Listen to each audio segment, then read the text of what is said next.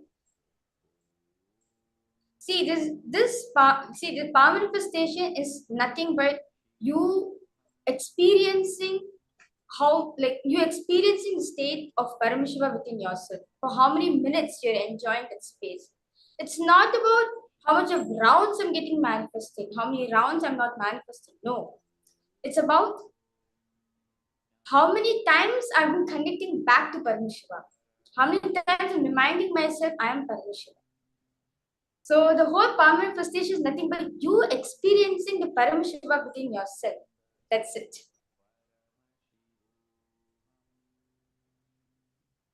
Now, we're all going to be getting ready for one of the most important sessions of the day. Like I shared earlier, today we have a very, very special exclusive initiation. Initiation into the power of being able to sculpt your body consciously, design your body consciously. But is that really possible? How is that possible, and what is the software behind it? That is what we're going to be learning in the next session.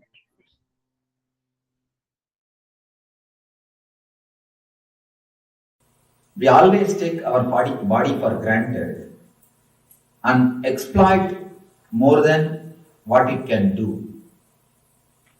Instead of feeling grateful towards it, we start exploiting the body. And if you feel grateful towards the body, the intelligence of the body will be more active and more alive. You go and pray to so many gods, so many goddesses, to so many deities, to so many gurus, but you never keep friendly attitude with your body. There is a beautiful technique in Tantra. They pray to their own body. They give their gratitude to their own body and they pray to their body. When I read about that early, first time, I was surprised. How can this help? But when I practiced myself, when I consciously scanned, I understood. First thing, your body intelligence gets awakened. Next thing, your inner consciousness starts respecting your biointelligence, your body intelligence. Now, as of now, your inner consciousness never respects the body's intelligence. You never believe body has got its own intelligence. Just understand one thing. If one piece of bread, if it has to be converted into blood mechanically, you need an industry which runs 3 kilometer distance. If you are to do mechanically, you need an industry which runs 3 kilometer distance. But in this 6 feet, it's continuously happening. Continuously it is happening, day in and day out, not even one day strike. Continuously, the blood is getting converted into blood. And doctors say, the process which happens through your mind, inside your brain, if that has to be done through computer, you need a computer which is at least 10 times bigger than a normal house. 10 times bigger than a normal house. The sound which will be created by the computer will be equivalent to the sound of one city. One city, what is the sound one city creates? That much sound will be produced. But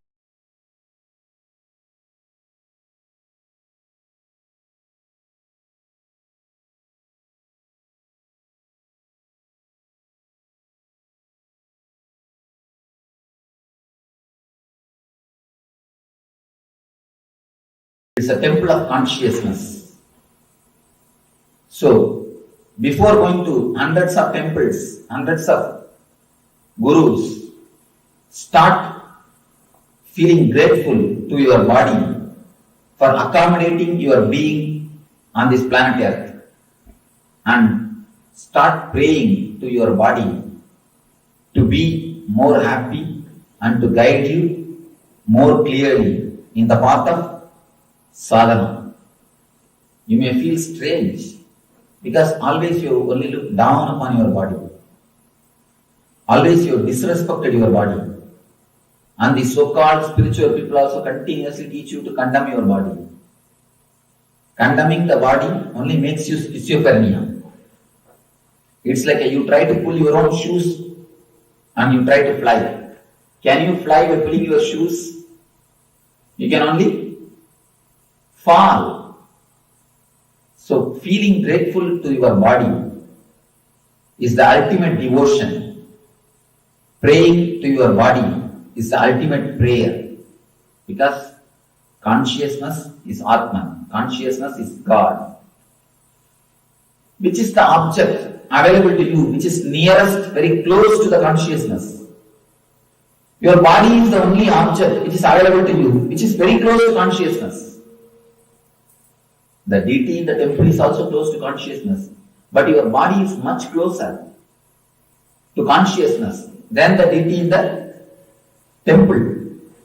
So your body is more worthy, your body is more sacred, your body is more divine than any other god or any other temple on this planet Earth. One important thing you need to understand, why we disrespect body. First thing, we have the idea about beauty. We always have some model in our mind. So we try to become that model. When you have somebody as a model, you don't have a deep respect or love for your body. You don't feel comfortable with your body as long as you have some model. You try to become that model. You try to do makeup, or you try to behave, or you try to live like that model person. As long as you have model, you will not be happy unto yourself. You are beautiful to yourself. Why should you bother? Why should you care for some other model? If he is beautiful or if she is beautiful, it is for him, not for you. Your body is the closest mechanism available to you. Even if he is beautiful or she is beautiful, it is his body. It's not your body. Why should you have hatred to your body by getting attracted to that body? Most of the time, when you feel attracted to some model, you start hating your body. You also want the same kind of body. You also want same type of body. So naturally, you create tension in your body. From the young age, you are taught to become like somebody. You are given so many fantasies, so many ideas. You should look like this person, you should look like that person. This is the idea of beauty, that is the idea of beauty. The ideas about beauty enters into your mind and you start disrespecting your body. You start misbehaving with your body. The moment you think, you feel somebody else is beautiful, you want to become like him or like her. Avoid and drop the ideas somebody is beautiful and somebody is not. You are enough unto yourself. You are enough unto yourself. You are beautiful for yourself. Why should you bother somebody else's beauty? Why should you bother about somebody else's body? First thing, feel totally homely with your body. Feel totally relaxed with your body. Start feeling grateful to your body for giving you so many types of pleasures. It has given you so many different kinds of pleasures. Pleasure of tongue, pleasure of smell, pleasure of eyes, pleasure of hearing, pleasure of sex. So many pleasures are given to you because of your body. Your body gives you so many kinds of pleasures to you. You must feel grateful to your body intensely because it helps you and it shows you, it gives you so many pleasures. Next thing, pray intensely to your body to guide you, to lead you to Nithyananda state, to help you keep more healthy, to help you more happy, ultimately to help you totally be in bliss. One more thing, your body listens to your prayers. Understand? I have seen so many times, I tell people, if you are having knee pain, just pray to your knee. Please get healed. Please heal yourself. If you have neck pain, pray to your neck. You will see the result. Because of the integrity with intra-organ and internal organ, not only you manifest health, You can design your body as you want. You can manifest multiple powers and possibilities. I tell you, even if you do little completion, you can understand what I said. When Yogananda Puri got up and said, my body, how can they do something which I cannot do it to this body by myself? Contemplate on this. Contemplate on this. You don't need to build power station. You just need to be connected with a proper copper wire. That is called integrity. That's all. Power station is here.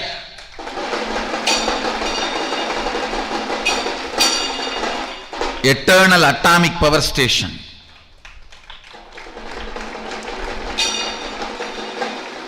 You don't need to.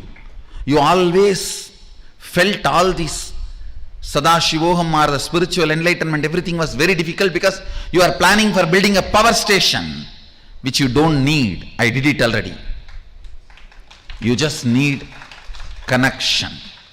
Integrity is the connection.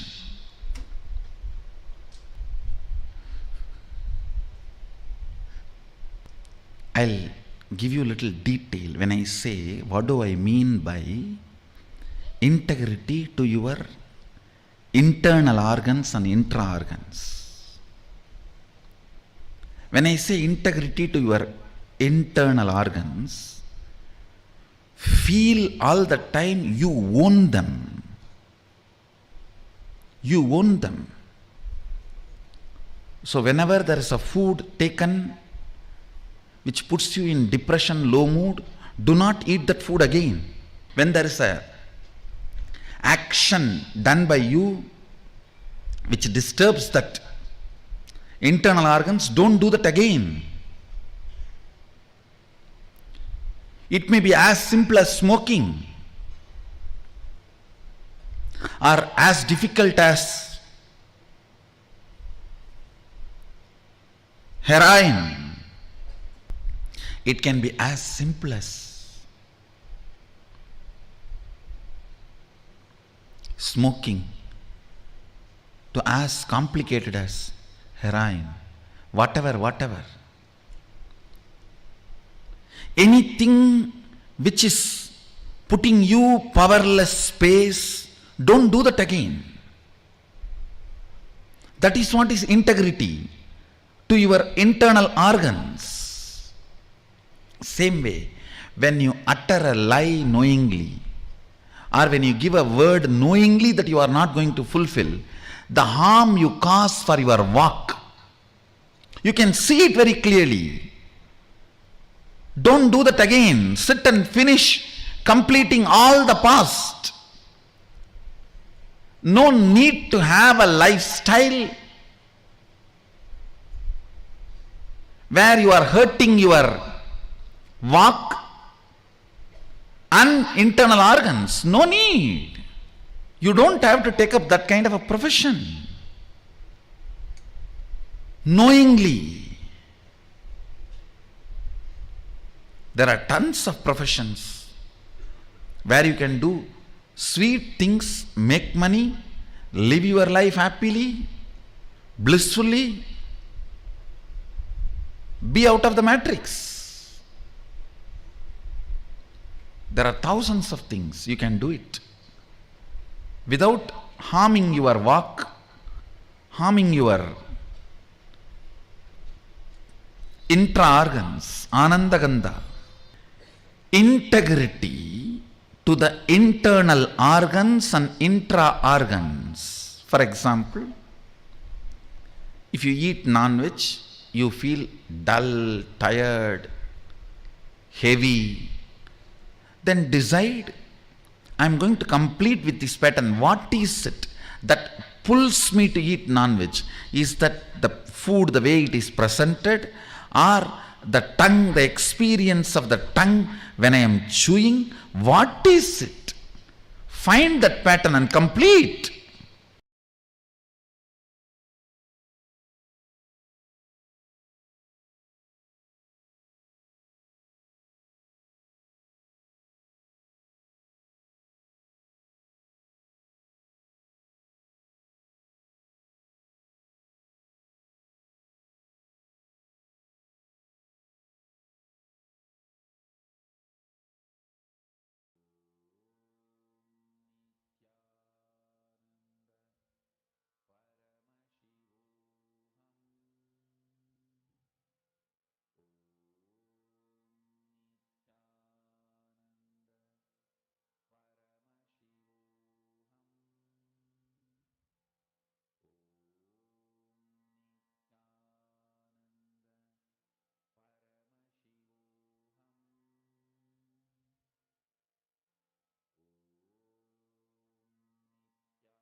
So rishis say, declare, any disease is nothing but a cloud in your body, in your mind. Just like clouds, this also will pass, this also will move. We work intensely to cure once we fall sick. But somehow we don't try to prevent.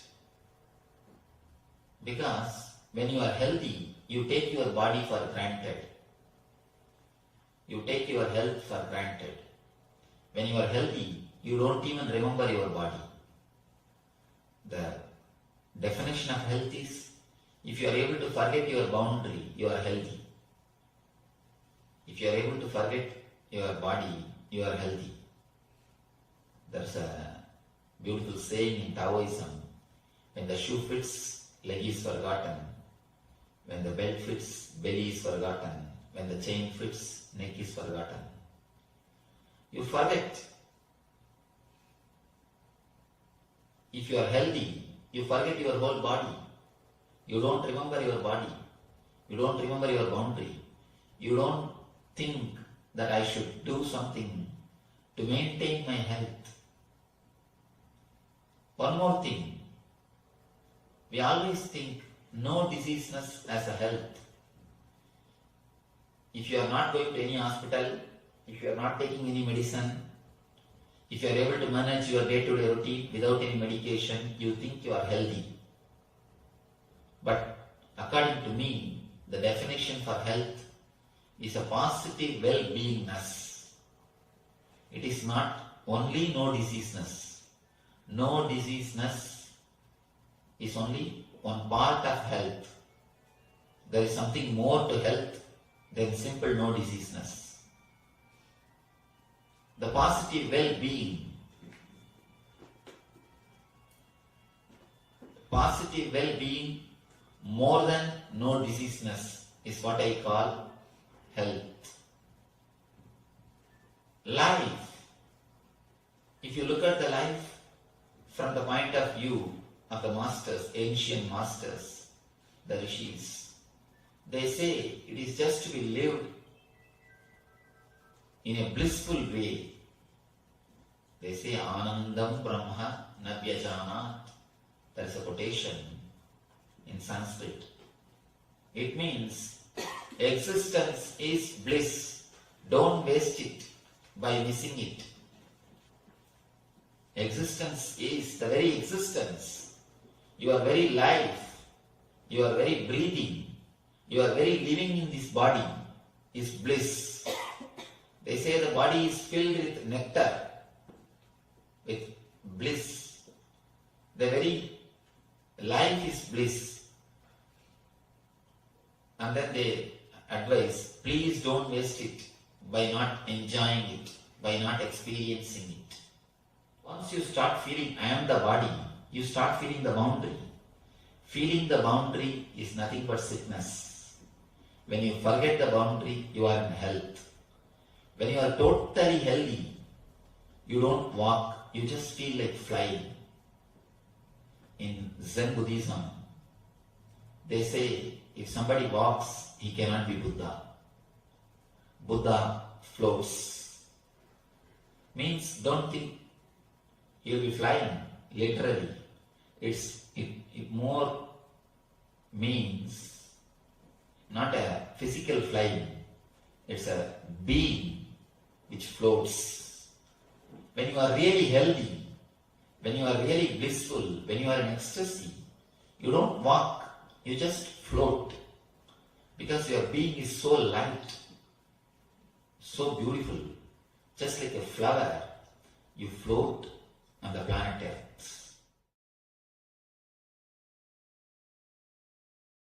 Few basic truths, basic understandings. One, health is not just absence of illness. If you are not in the hospital, if you are in the house, don't think you are healthy. Health is not just absence of illness. It is something more than that. It is well-being.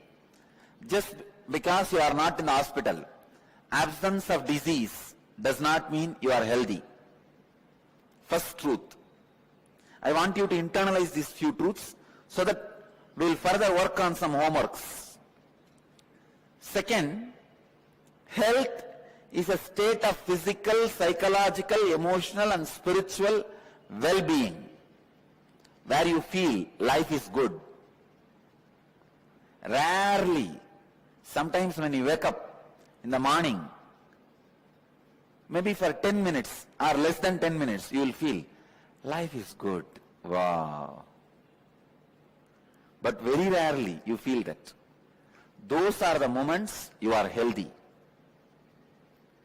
But in the modern day, especially city life, the stress level is so high, you forgot. Like this, sometimes you even feel life is good. Health is a state of physical, psychological, emotional and spiritual well-being. I wanted you to understand not only your patterns or engram, even the way you feel about you is very important for your health.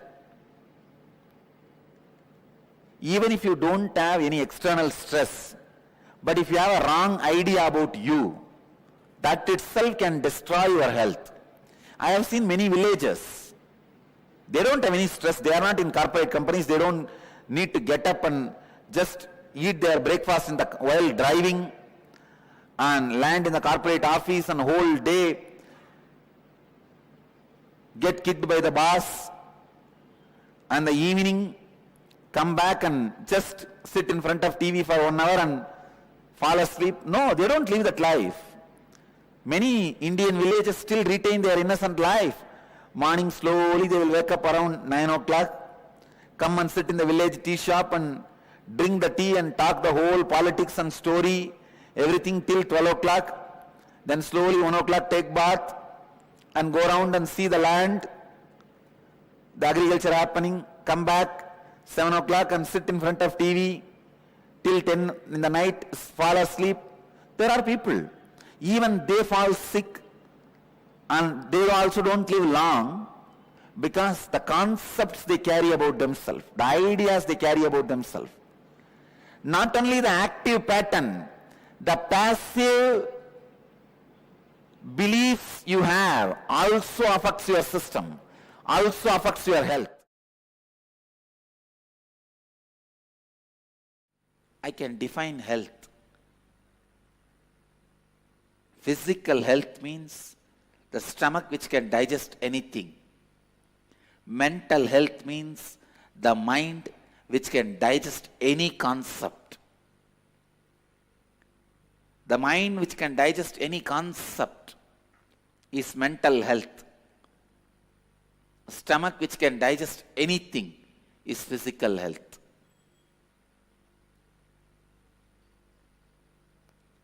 Consciousness which can digest anything happening in life is spiritual health.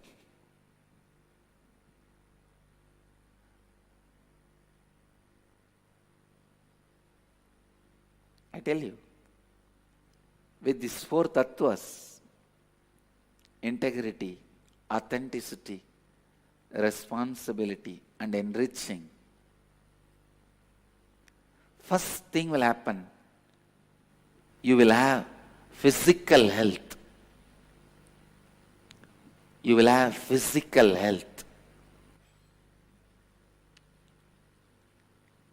If your intestine muscle memory can taste the healing, pleasant feeling which comes when you practice these 4 tattvas, I tell you, you are successful in the life.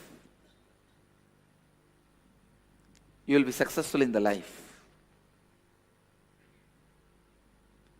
Because only when your root thought patterns are complete, your intestine can taste the power of these four tattvas. Till then, your brain may taste, but not your intestine.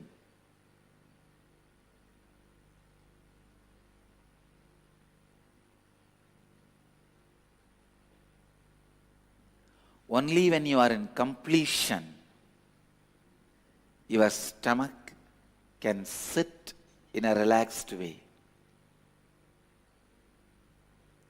Sitting without restlessness can happen only if your navel is cool and healed. Only if your navel is complete and healed. Spiritual activism starts when your muscle memory experiences, cognizes integrity, authenticity, responsibility, and enriching.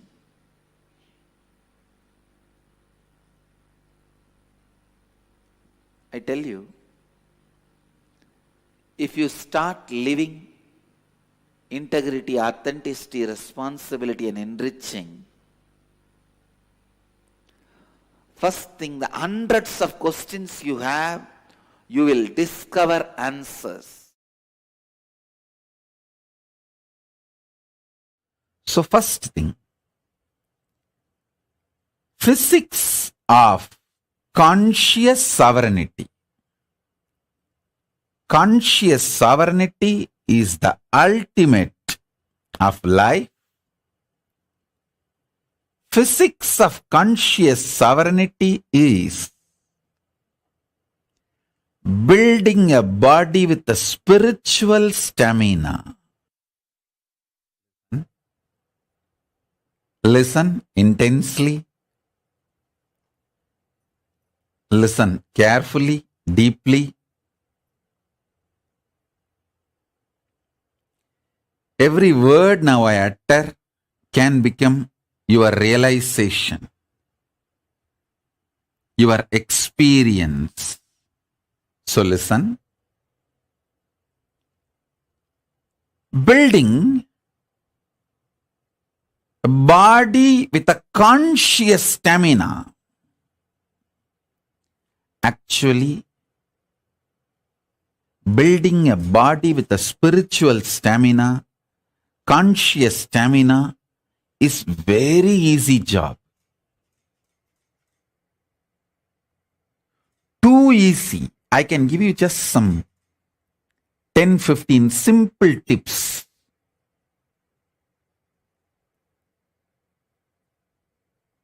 If you start following for few days, automatically you will build a body with a conscious stamina which can manifest Paramashivatva.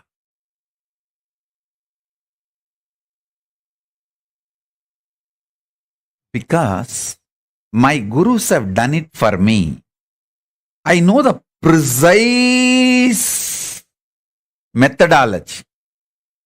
Without wasting much time, I can teach you. Many instructions, tips I would have given you. Please add castor oil in your food every day, at least 1 teaspoon. See, don't add too much castor oil, then you may feel dehydrated, tired. At least 1 or 2 teaspoons per day or per meal. See, if you are taking only 1 meal a day, then go for just 1 teaspoon, not more than that.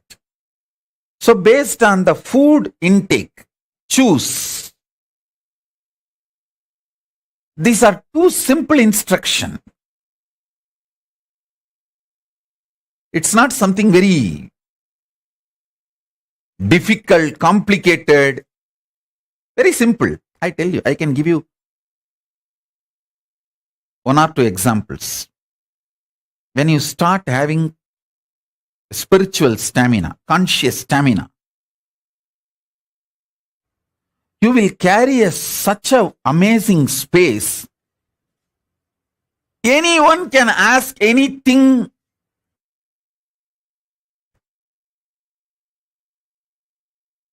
You will never feel irritated. You just know you are so happy they asked you. You will never feel demanded. You are so happy. The people come into your space.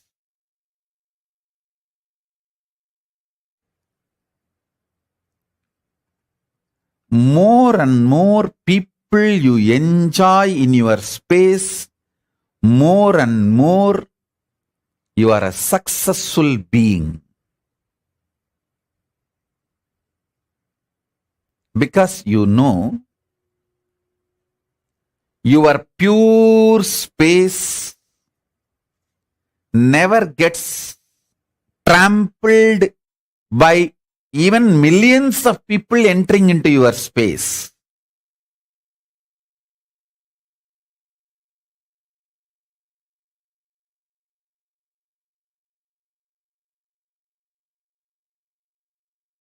The conscious stamina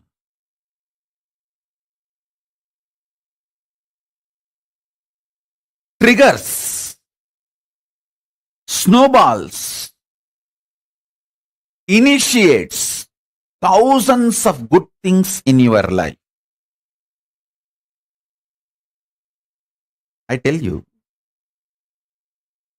1 teaspoon castor oil can keep you in a pleasant mood 24 hours. Don't take my words casually. I am very serious. If you start doing it, you will understand. If you start doing it, you will understand. Within 6 months, you will understand. If you are a person constantly irritated, easily triggered, just use castor oil.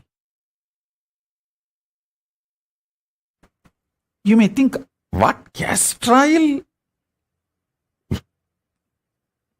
To remove the irritation? Yes, I am telling you.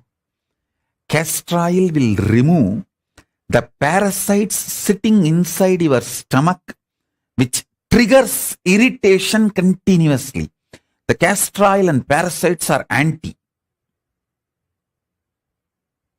They don't like it. Listen carefully.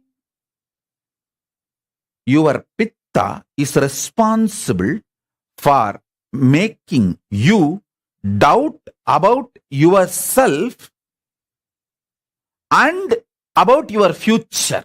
See, many times you feel insecure. Oh, if I take sannyas, will I be happy in Kailasa?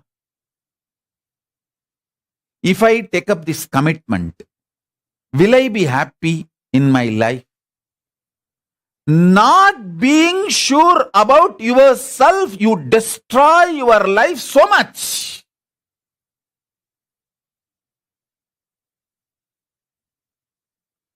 So many wonderful things in your life is lost because you don't feel sure about yourself. Especially spiritually, consciously. I've seen so many people have this problem. Will I be happy if I take sannyas? Will I be able to be peaceful and happy if I choose to be with Swamiji? Will I be happy if I choose to be in Kailasa? All you need is just this Karsalangani powder, Karsalangani leaf, and every day apply on your upper palate and clean the whole pitta and kapha. Make your body samatva body, samatva sarira.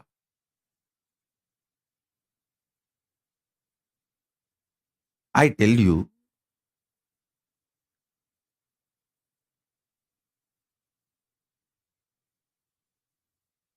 not only my Guru gave me 5 gulfi ice cream, he gave me something, the greatest, which is useful in my life till today. That is using Karsalangani and taking out all the pitta and kapha and making me balanced. Listen, whenever your internal organs are strong, your breathing becomes strong. Strong breathing builds a strong internal organs, strong body. Very easily you will build strong muscles.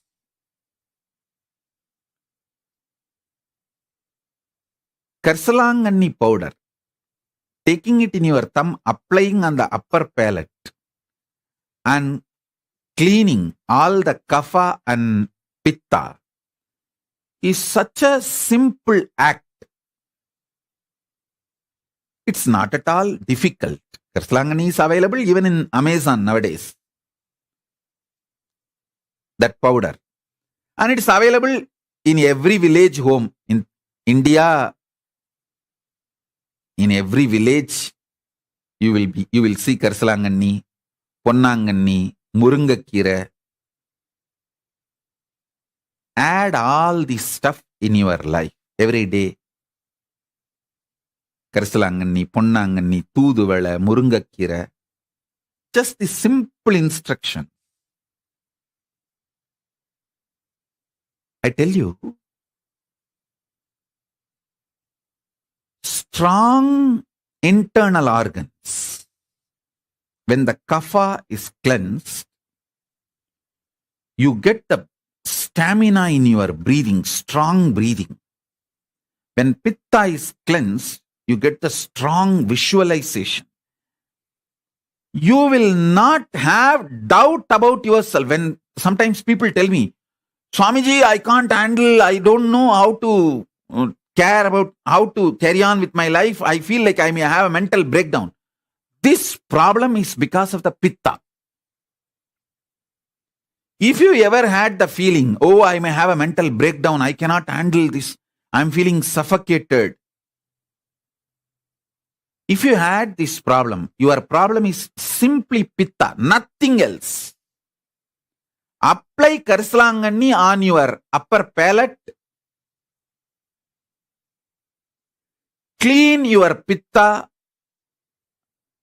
You will have so much confidence about you.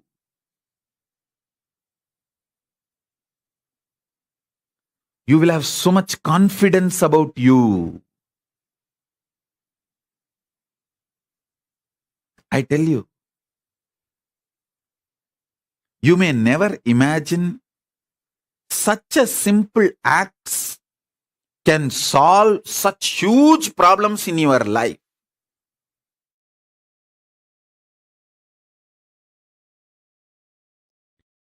First, I will reveal what Paramashiva reveals.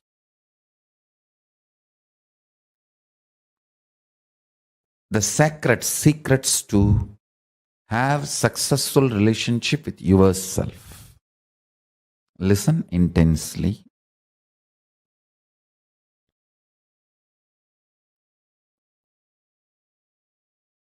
Your body evolved various levels from amoeba to fish, fish to monkey, monkey to man, and still it is evolving. This process is called mutation and natural selection. For example, based on the situation, for your survival need, your body goes through a process called natural selection and your DNA gets better and better. with this natural selection process. Unfortunately, still human beings are not realizing the truth. You are totality of the evolved body and descended consciousness. Please listen. You are totality of evolved body and descended consciousness. You are not just evolved from monkey, just an evolved body. Evolution theory is not wrong, but not complete. Listen to the truth. How the body evolves with the process called mutation and natural selection. That's the words scientists are describing as a reason for our body, our system evolving and DNA having breakthroughs. Just like evolved body, the descended consciousness have its own process. Descended consciousness has its own process.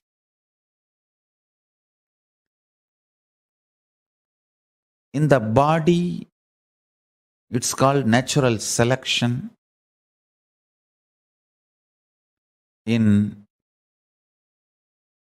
the level of consciousness, I'll give this process, the equivalent of the natural selection process happening in the level of superconscious descending. I'll give the title of, listen carefully, conscious decision. In natural selection, you have to select from available options. In conscious decision, everything is possible for you. There is no limited options presented in front of you. There is no such thing as here there are million options, choose from this. No. Only in the body level, physical level, million options are presented and you are asked to choose anyone. That is what is called natural selection, based on the situation, survival of the fittest, and multiple reasons you do natural selection. But the descendants of the superconsciousness, it's a conscious decision. The good news is this moment you can decide to be liberated. There is no step by step. This moment consciously you can declare, I am unclutched. Then the pure superconsciousness will just blast your whole body and DNA and alter it to the level for the superconsciousness, Paramashiva, to manifest his glory, the state of Paramashiva, space of Paramashiva, powers of Paramashiva and being of Paramashiva. Listen.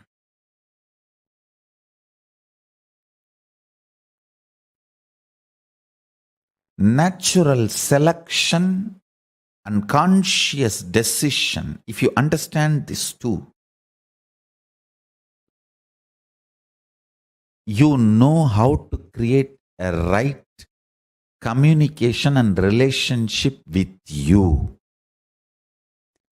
If you cognize yourself only as a descended consciousness, you are not complete. If you cognize yourself only as a evolved DNA, means evolved body, primate species, you are not complete.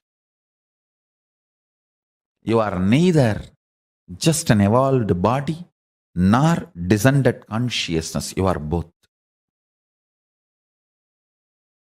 If you understand you are a descended consciousness, you will blast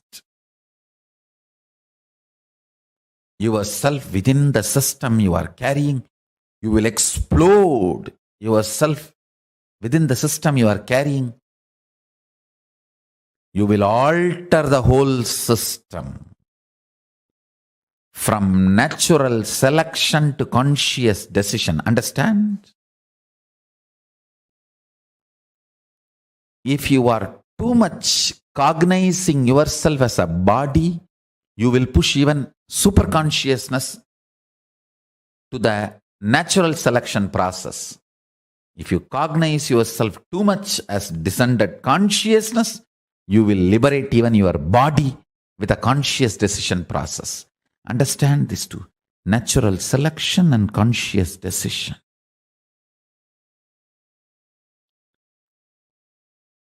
See every day in your life how your life is flowing. Is it more natural selection based or conscious decision based? In reality, you are consciousness and body together. Even after liberation, as long as your body is functioning, you are together.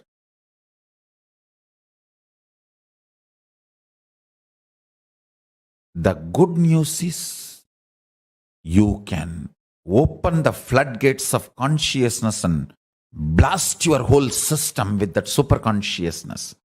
Then even your body will start acting in the level of conscious decision instead of natural selection.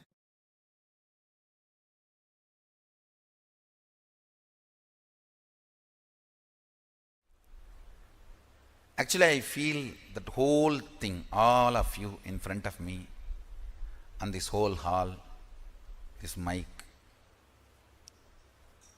everything, this throne, everything, kind of a liquid, semi-solid, where the bhava freezes into matter, where the ideas becoming idols. In that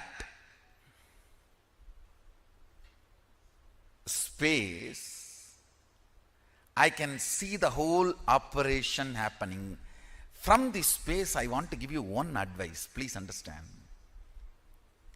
Whatever you believe, your body makes that into reality. I can see from this space, if somebody believes sannyas is too easy, just body builds its structure, its DNA, to make sannyas simple and easy. If somebody believes it is very difficult, complicated, structure starts making that same thing, and you have a fear, it is very difficult, but you want to believe willfully it is easy, then that will persistence just swallowing that fear, like a saraba swallowing the simha, like a dinosaur swallowing sharks. I can see the will persistence swallowing the fear.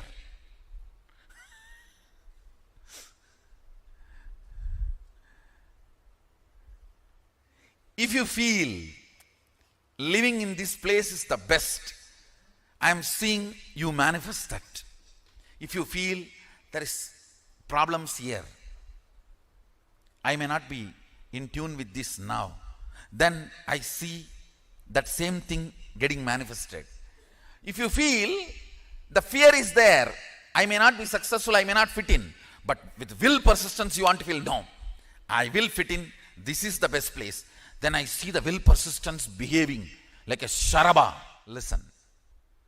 I am not 4D theater, Universal Studio to shake you and give you the experience of earthquake, accident. No.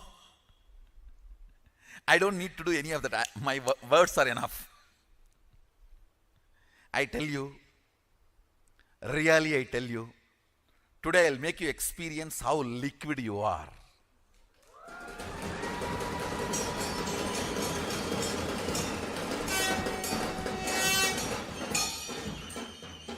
You can touch and feel everything is in the mercury state. The way you want it to become solid, it becomes solid.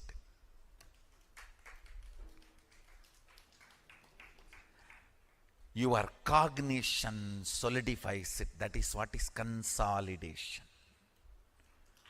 Your cognition solidifies it, consolidates it. Sit as pure consciousness. If you don't know how to visualize it, you can decide to visualize Mahasadashiva. The form here carved with thousands of heads means all the heads here are your heads. The head of the Indra, head of the Chandra, head of the Surya, head of the Shani, head of the Guru, head of the person who is sitting in Batala, everything is part of your head, your neck. All those identities are your identities. Sit with that cognition. You may not know how to come to the conclusion about consciousness. So, come to this decision, conclusion. Everyone here, everyone everywhere, every animal, everything exists. Big sharks inside the ocean. Huge living and non-living entities. No, I should not use the word non-living, sorry. Animate and inanimate. They may be inanimate, but they have life. They are alive. Stavaram jangamam vyaptam. Whether it is stavara or jangama, you penetrate everything. You pervade everything. Sit with that decision. Sit with that conclusion. I'll show you how liquid this whole universe is. It is your bhava does the spanda. It's your bhava does the spurana. Understand? I'm really seeing this whole semi-solid existence. I'm actually sitting on the threshold.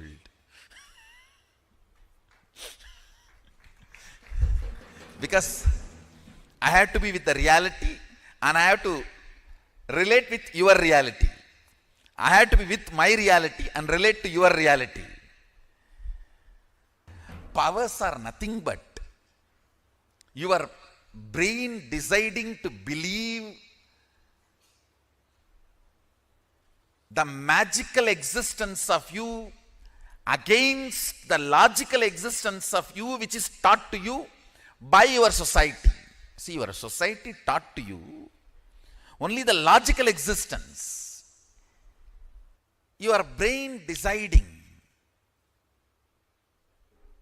to come to the conclusion, cognition of magical existence, magical way of existing is what is power manifestation. That's all.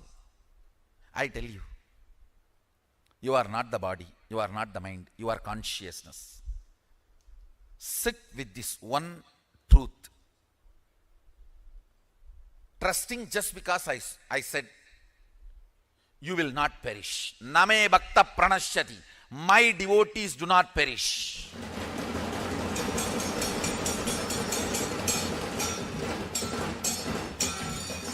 When you come to the conclusion, your consciousness, your pleasures will change. Your purpose of existence will change. why you want to exist will change. I tell you, whatever you feel as you, whatever you concluded as you, whether you like it or not, just by your breathing you spread that. If you are joyful, by your breathing you spread that.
What you feel as first person, I. You all know first person means I. second person is you, third person is he. Body is never first person. Whoever believes, cognizes body is first person is called rogi, sick. I'll say mentally sick.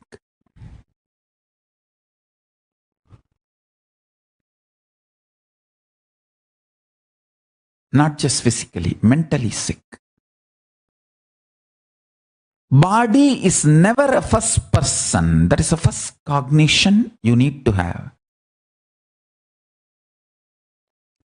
For a practicing Hindu, all practicing Hindus are supposed to be practicing yogis. For a practicing Hindu, for a practicing yogi, body is second person. He, sorry, not he, you. Body is second person. Understand?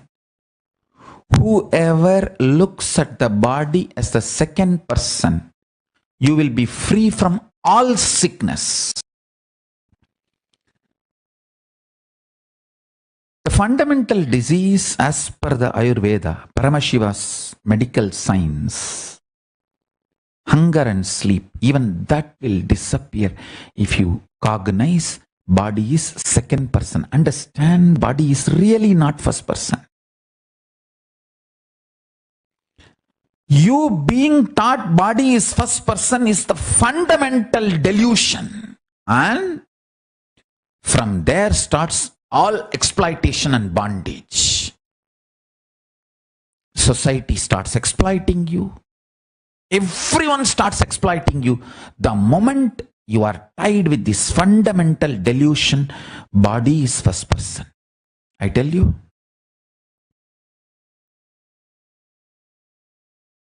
I'm making this statement.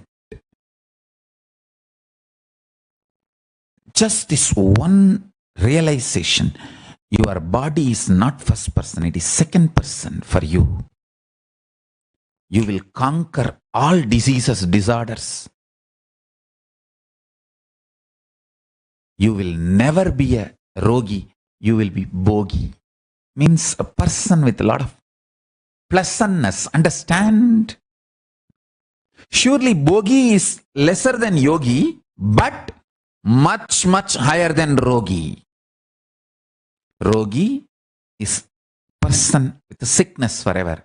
Bogi is person with pleasantness forever. I tell you, just this one cognitive shift, powerful cognition. You are not, your body is not first person for you. Your body is second person. That powerful cognition, cognitive shift, when you manifest that powerful cognition in you, your whole blood will feel like a honey. Your whole body will have so much of bhoga, pleasantness.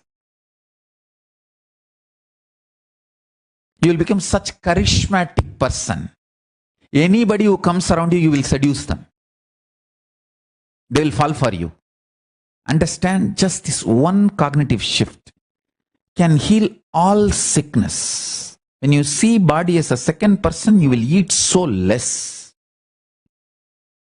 You will eat only what is needed, and the whole alignment of the quality, quantity related to food will happen automatically when you start seeing, cognizing your body as a second person.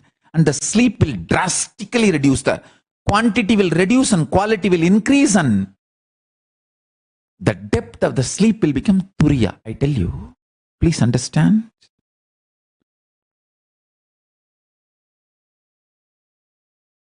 Your skin will be shining if you see your body as a second person.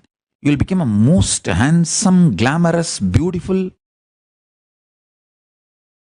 romantic, sweet person when you see your body as a second person, you will be an amazing bogi. Real bogi is not the person who takes boga from others, who gives boga to everyone. He is the real bogi. Real bogi is the bogi who gives boga to everyone. He is extremely charismatic. Goes on giving boga to everyone. Your blood will feel like a honey when you see yourself as a second person. See your body as a second person. Understand? The moment you start cognizing your body as a second person, you are a bogi. Everything you do becomes pleasant for you and for others. From morning till night, while you are eating, see your body as a second person. Body is eating. While it's feeling tired, see, body is feeling tired. While you are feeling like sleeping, see, oh, body is feeling like sleeping. Okay, body is sleeping. Throughout the day, have this cognition. Suddenly you will see, you will become such charismatic, graceful. A practicing Hindu is expected to see your body as second person.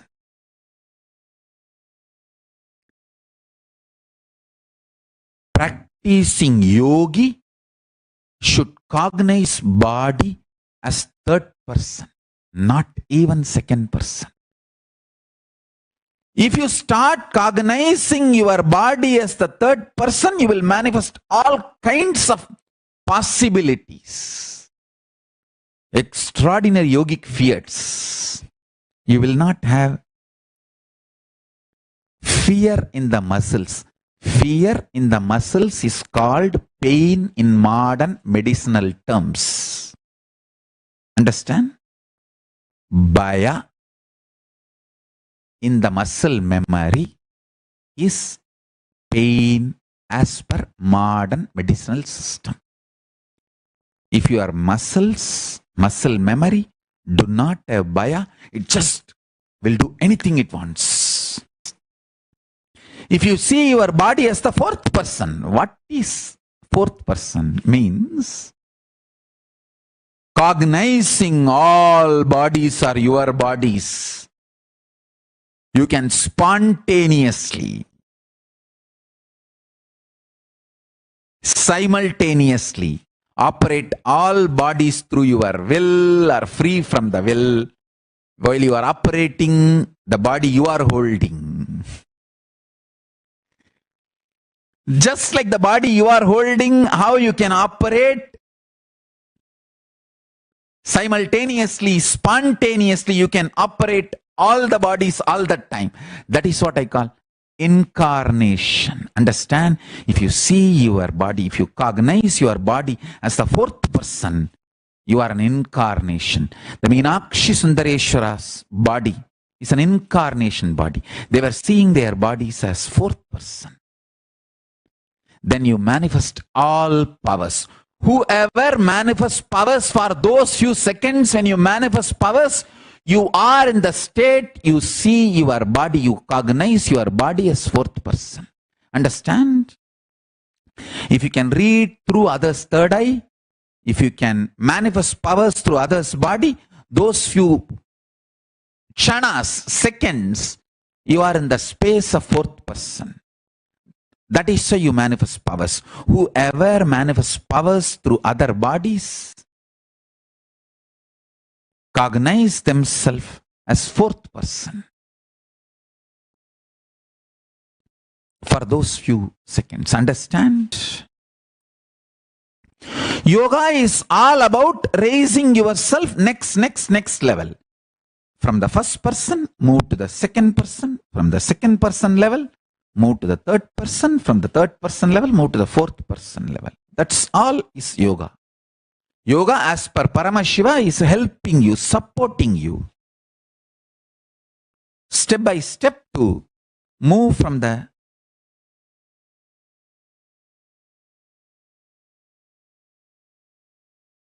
level of seeing your body as the first person to the seeing your body as second person, and seeing your body as third person, and seeing your body as Fourth person. That's all the essence of yoga.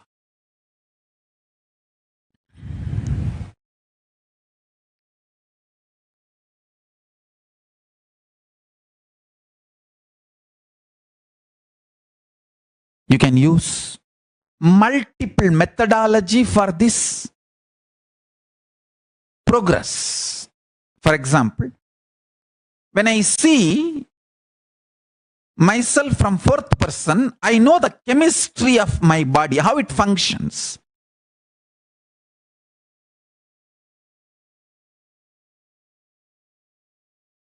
The only priority for all of you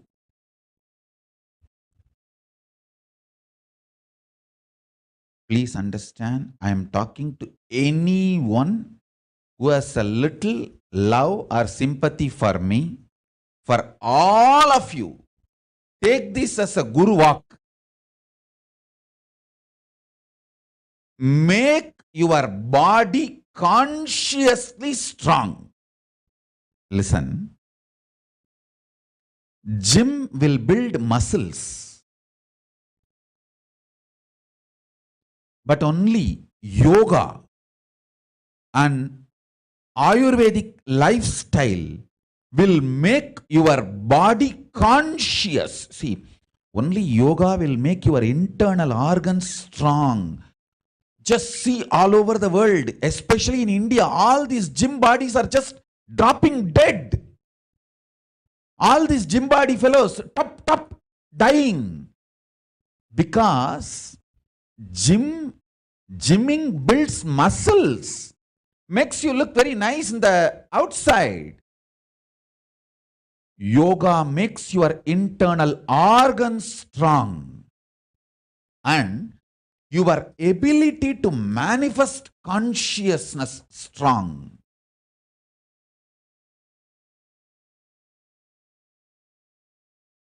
I'll describe more elaborate, detailed way, capturing exactly the impact of delusion on individuals. See, when you go to deep sleep state and move from there to dream state, from there to waking state, all these movements, if it flows smoothly, it's called health, mental health.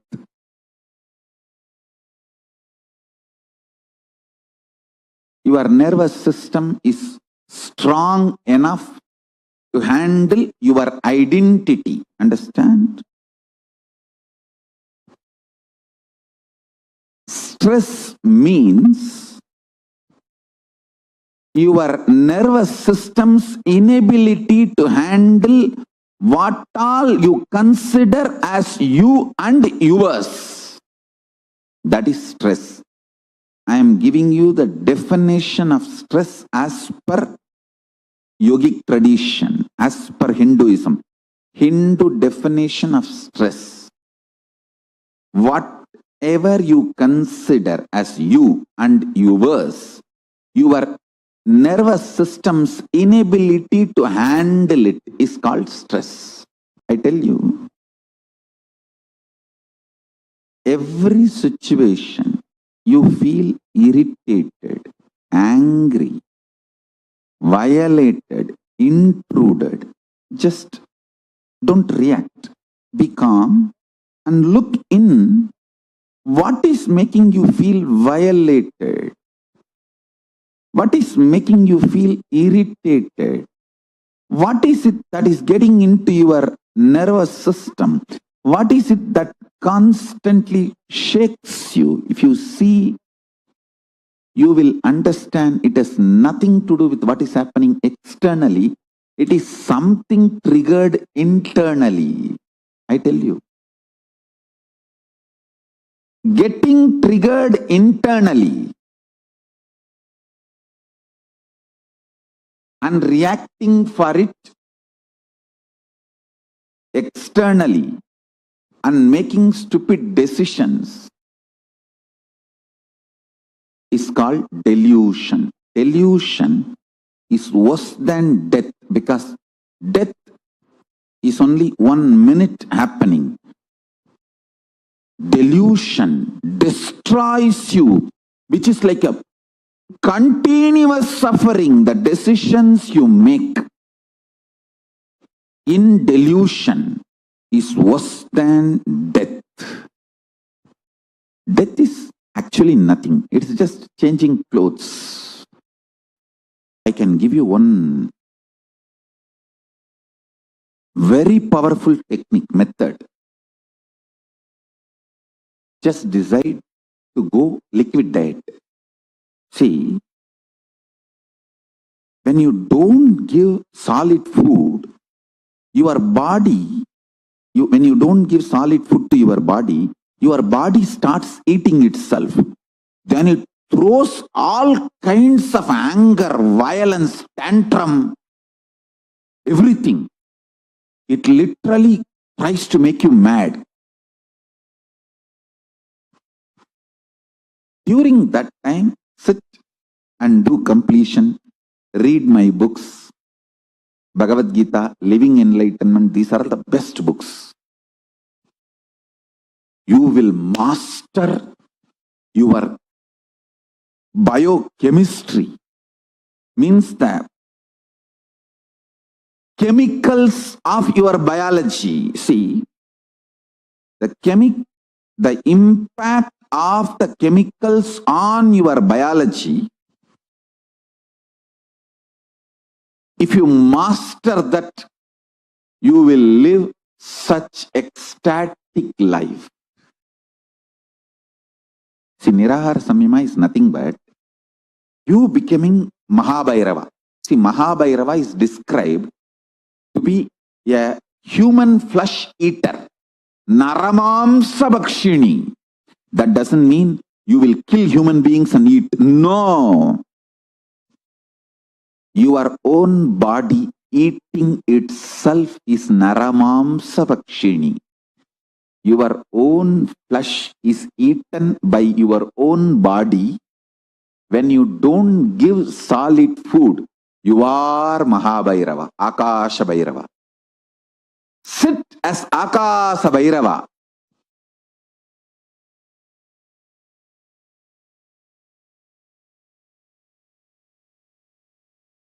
The first truth I wanted to reveal to all of you.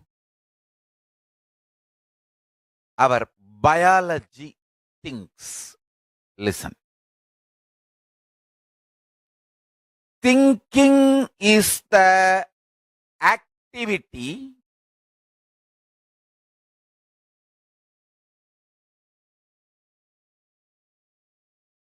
that affects directly one end the consciousness, the other end tip of your fingers, nails, tip of the hair.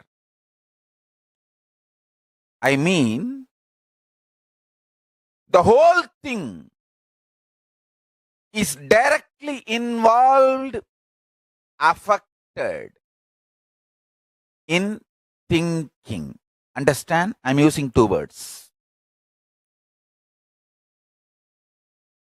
Your nail, the fingertip, or tip of the hair, don't think it is not involved in thinking process, it is only affected by thinking process. No. No. I'm using two words. Consciousness, one end. The other end, your biology. Whole thing is involved, responsible, and affected by your thinking. Involved in your thinking, responsible for your thinking, affected by your thinking. Understand, please understand, do not think only your mind thinks, or only your neurological parts are cognizing. No. Whenever you think, your mind thinks. You think, oh, somebody else, not me. Because you feel more grounded with your biology than your mind and other components. Listen carefully. One important dirty secret is you start thinking before even knowing how you think. You start thinking without even knowing how you think. You start thinking without even knowing how to stop thinking. These three are the dirty secrets. You start thinking before even knowing how to think. You start thinking before even stopping how to think. And you start thinking without even knowing how to think. Without knowing, before knowing, without knowing how to stop.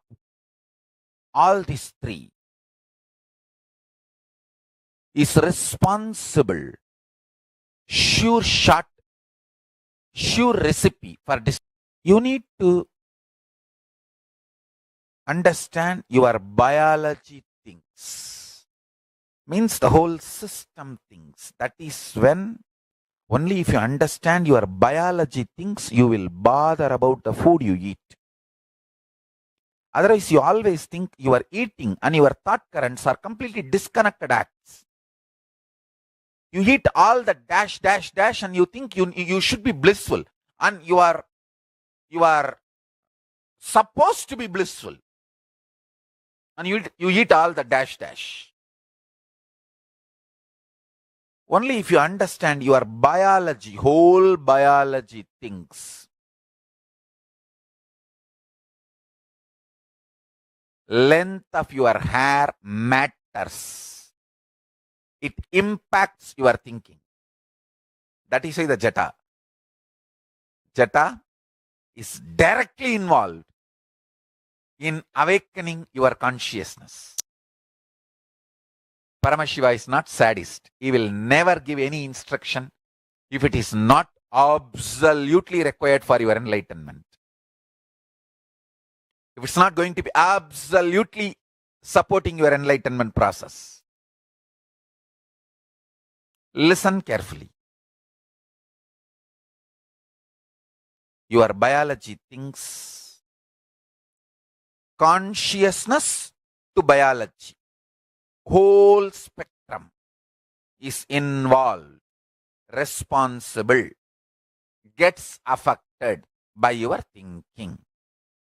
Your whole biology is involved in thinking. Apply this cognition in your whole life, in every level. Now, then your sleep becomes important component of your life. If you are not earning enough money, there is something seriously wrong in your sleep. If you are not enjoying the real pleasures of life, there is something seriously wrong in your digestion. Because your whole biology thinks. Understand? If you are not manifesting enough wealth, have Haritaki powder. Because your biology thinks. Don't think your wealth and your constipation is unconnected. No. If you are not having blissful, happy relationships, decide to have jata. Don't think not having jata and unhappy relationships are unconnected.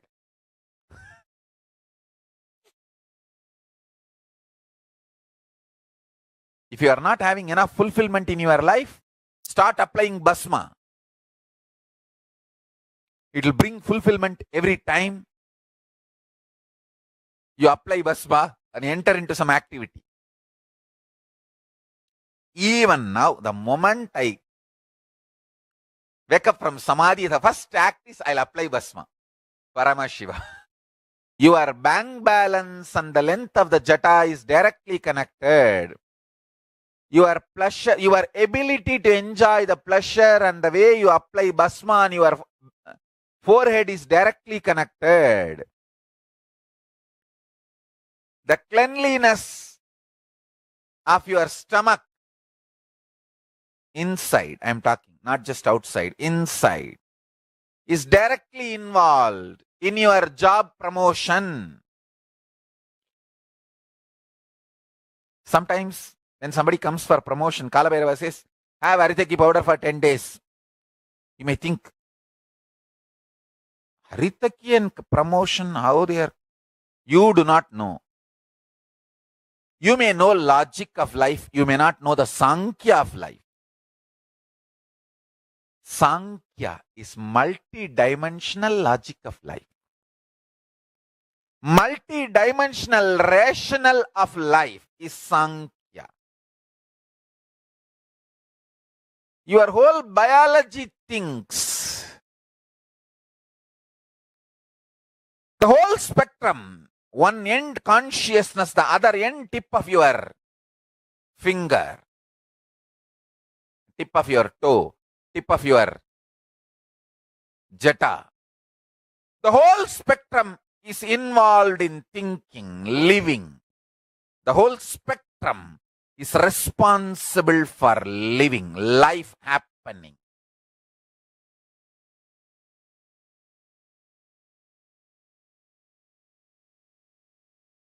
Yoga means the science of becoming enlightened and science of preparing the body for enlightenment. You can say the science of bolting the enlightenment experience in your physiology. So that is Hatha Yoga. He's a great master, Swatmarama. I was just going through his books, his works. When I was going through a sloka,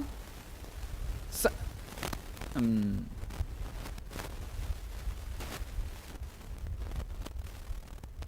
was such a powerful sloka. It was talking about the technique of changing the very shape of your body, the very physiology, just by altering the breath, nothing else.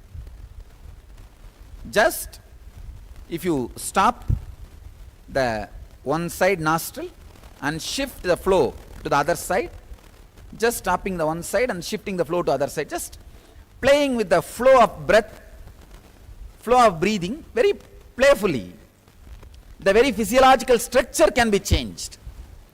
The very size of the muscles, the very size of the hands, legs, eyes, the very physiological structure can be changed. I was really shocked. I said, oh God, how can this be? Does it really work in the modern day?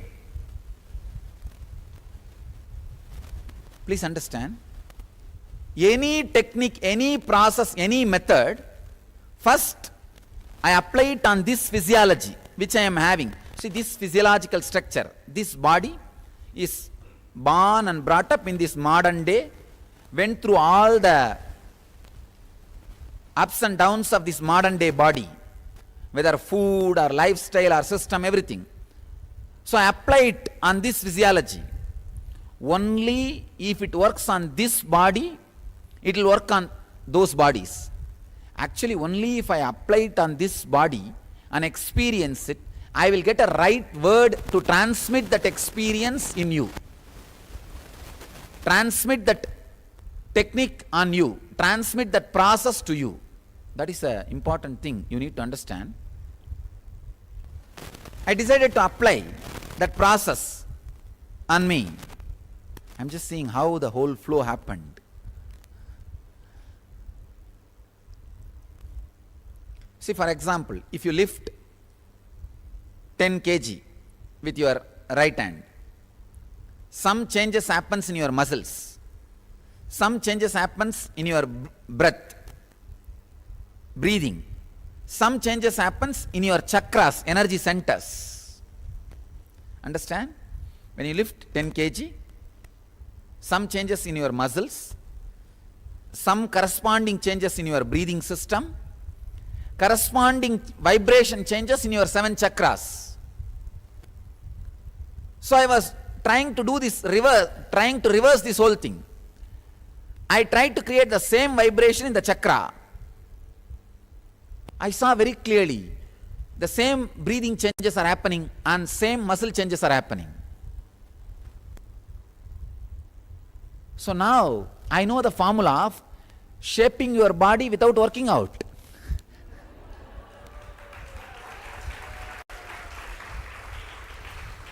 You don't need to work out. Just sit and create certain particular vibration with either sound or simple change of breathing technique, breathing formula. You can build your muscles. You can build your body as you want. It was such a strong revelation. Oh God. And I tried for 2-3 days. I could literally see body bulging or shrinking. So suddenly I got an idea. Why not make a mystical body? Body itself so mystically. So the whole right side should look like masculine. If they photograph, it should be very masculine, manly, and the whole left side should look like Devi, feminine. Just all I did is 24 hours played with the breathing. I literally saw one side separately bulging and becoming masculine, the other side becoming thin and just feminine grace. Just 24 hours. I thought, oh God, what a science. What a great science.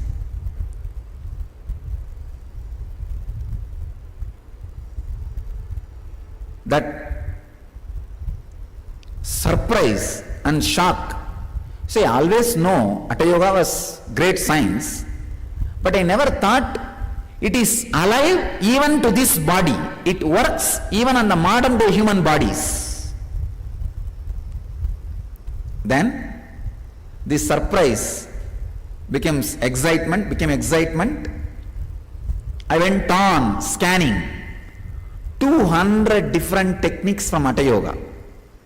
Download, work, scan and see how it directly either leads you or bolts, keeps the enlightenment experience in the body. So I saw very clearly how the non-mechanical parts of the brain is awakened.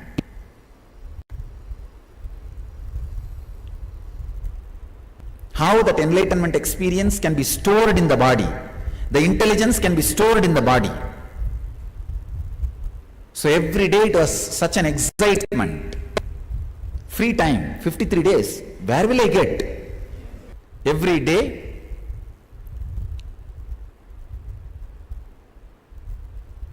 these techniques, scanning. I'll just apply it on the body and see how it responds. It takes hardly 3 to 4 seconds only for the technique to respond and express its full expression in my system. So in ordinary body it may take just 2 to 3 hours, that's all, nothing more.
Swamiji revealed one of the most amazing secrets about health.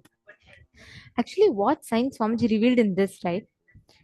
Exact same science. It is this exact same principle that all of us live, practice in Kailasa, which gives us one of the most amazing health. I'll just share with you all one incident. See, in Hinduism, every single science, whether it is Nirahara, whether it is Kaya Kalpa, whether it is Brahma Nirahara Samyama or Turyatita Samyama, whether it is just the eating through the havis, each of the samyamas that Swamiji has given is extremely scientific. Swamiji was telling in this about how Swamiji consciously designed his body, right? How many of you listened to that? Pavanaya, you've asked what is Samadhi and why your third eye hasn't reached it yet. I'll share with you the answer. Listen to this, it'll answer your question. Are you there? Lauren Aya is saying he keeps doing the Nirahara. Are you talking about the Nirahara that you're doing? That you say that has been detoxing your system? I'll just share with you all this one incident because if you understand this, right, you will know the kind of impact that these sciences have on our body. When Swamiji says he is not just talking about, oh, go to gym, get your six pack and reduce your weight or get your abs healthy. No, it's not just that. He's giving us the science about how you can experience your how you can experience the space of optimum health, arogya. How many of you listened to that incident which Swamiji shared about how Swamiji sculpted his body? Put yes in the chat.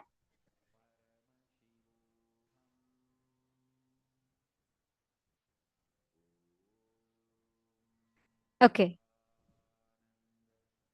great. Now, I'll tell you one incident that happened. Vinitha Nagraj, you'll enjoy this for sure. There was one person who wanted to, she was in construction department of the Adinam and she's an Adinavasi and she was from Australia. So she was like very well educated, but her only thing was health. Okay. Which like she used to have a lot of diseases and not diseases per se, but having a lot of like deficiencies and always weak kind of a thing. So that she used to really struggle a lot with that. She was an Adinavasi and she is an Adinavasi. And what had happened once she went to Swamiji had given the vision about the Golden Temple. So she was not able to grasp it. She said, like, she said, I always face this issue. I'm not able to grasp the whole thing. And she said, Swamiji, I want to take up Nirahara Samyama. That day, Swamiji blessed her. She actually didn't even know why that statement came out of her mouth. But the moment she saw Swamiji and she listened to this revelation, she said it was like from her being. So it just came from her being that Swamiji, I want to take up Nirahara Samyama. And Swamiji blessed her, saying Tathastu. Not just Nirahara Samyama, Swamiji blessed her, saying you'll be Ita Mrityu, which means you will leave the body only when you want. You will not leave the body without your permission, which means even if you had decided to live for 100 years, your body will live for 100 years. You will not leave the body till you decide. It's called Icha Mrityu. Swamiji blessed her with this and she was like so excited, okay? And then what happened was she had a very strong fear. She was like, oh my God, I have been, I have told I'm going to do Nirahara, but then what about my nutritions? What about my vitamins? Where will I get those that strength from? Where will I get my vitamins from? And she was very highly, she started getting into that kind of a thing like self-doubt. And somehow, because of one thing, she said, because I committed to Swami, since Swami has blessed me, I'm going to do Nirahara. She started. 1 week passed, 2 weeks passed, 3 weeks passed, 4 weeks passed. That fear in her completely melted away. 4 weeks became 4 months, and 4 months became 2 years, and more than 2 years she was in Nirahara. More than 2 years. Okay. And what happened in Adinam, we all have these general health checkups just to make sure all of us are healthy and we're all like proper. So we have these routine checkups done. So it so happened that once the whole group of us, we were all there, and the doctor had come to check us, completely new doctor, and he'd come to check us, and all the Adinavasis there were checked. So he checked all of our health, and he said, okay, some each one he said, okay, this is good, everything is good, and some people he said, okay, maybe you should take something like that. So doctor checked hers, because every one of us were like, 2 years she's been only on liquids, and she's not done anything, she's not had any nutrients, her supplements, everything she stopped. So is she healthy really? We were all like curious. And she was absolutely fit. She'd become very thin and healthy, like she's lost all the unnecessary weight and she became very healthy. The doctor came, I still remember, all of us were standing, the doctor checked her, and the doctor asked her, what diet are you having? The diet that you are eating is the best diet you're eating, and I suggest that everyone does the same diet as you are doing, because in this whole room I see only you are having the most proper food, and she's the only one who used to not at all eat. The doctor said that her whole health was in the such an optimum level, her blood, everything normal, her her vitamin levels all perfectly fine, her whole body, her eye, her everything completely healed itself. Even the problem she had earlier completely left her. And then we were all like amazed. The doctor said, in this whole room, I think only she's eating properly. We all laughed. We were all like, she's the only one who doesn't eat. All of us eat food. But just that one science of Nirahara had caused such a phenomenal change in the body. In the physical level, the body went through that repair, and the whole body was completely fit, healthy. So every one of us that are sitting here, see, please understand, each of us are gifted this same science. When Swamiji tells through Kaya Kalpa, you can master what exactly is happening in the body, he literally means it, because Swamiji has given us this precise science. How me or you can apply this science, how we can benefit from this on our daily life, is what we have to see. Because the moment you implement it, you will immediately see the results of this amazing science that Swamiji has revealed. This Kaya Kalpa is one of the best revelations from Swamiji.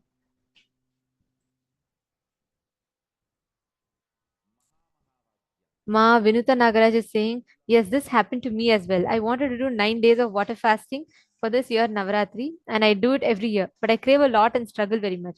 I feel so weak. But this year I asked for Swamiji's blessing before I started. And after he said Tathastu this year, I didn't have craving or tiredness for even a single day. I felt like I can go on for another 10 days with just water. Wow. Wow. Do you see? This is the exact experience that happens with the sciences of Kaya Kalpa. Like this person's experience that I shared with you all. I saw her when she had so many diseases and so many things like deficiency in the body. But when the doctor came, and this one comment literally like all of us, even now the whole group that were there, we all will remember this, because Swamiji told her, you will have absolute health and you'll have Icha Mrityu. The doctor told only she's eating proper food. She's the only one who was not eating any food at all. That, see, our body has innate ability to heal itself. Our body has its own inbuilt ability to fix, like how our phones has its inbuilt ability. When you run the troubleshooting or when you run the fixes, it fixes its bugs automatically. It has an auto update mode, right, in apps. Similarly, whenever you do Nirahara, you are literally enabling the auto update mode for your body. It automatically starts fixing itself. Obesity, sugar levels, today they are rampant everywhere. People all struggle with this. This one truth that Swamiji revealed in this is the solution for optimum health to manifest. Today, all the participants sitting here, we're all going to be receiving this advanced power, ability to consciously design your body, ability to experience Jiva Samadhi.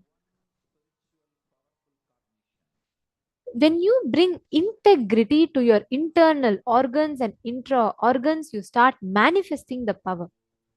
This is what is the power of Vak. See, when you consciously decide and sculpt your body, how does that happen?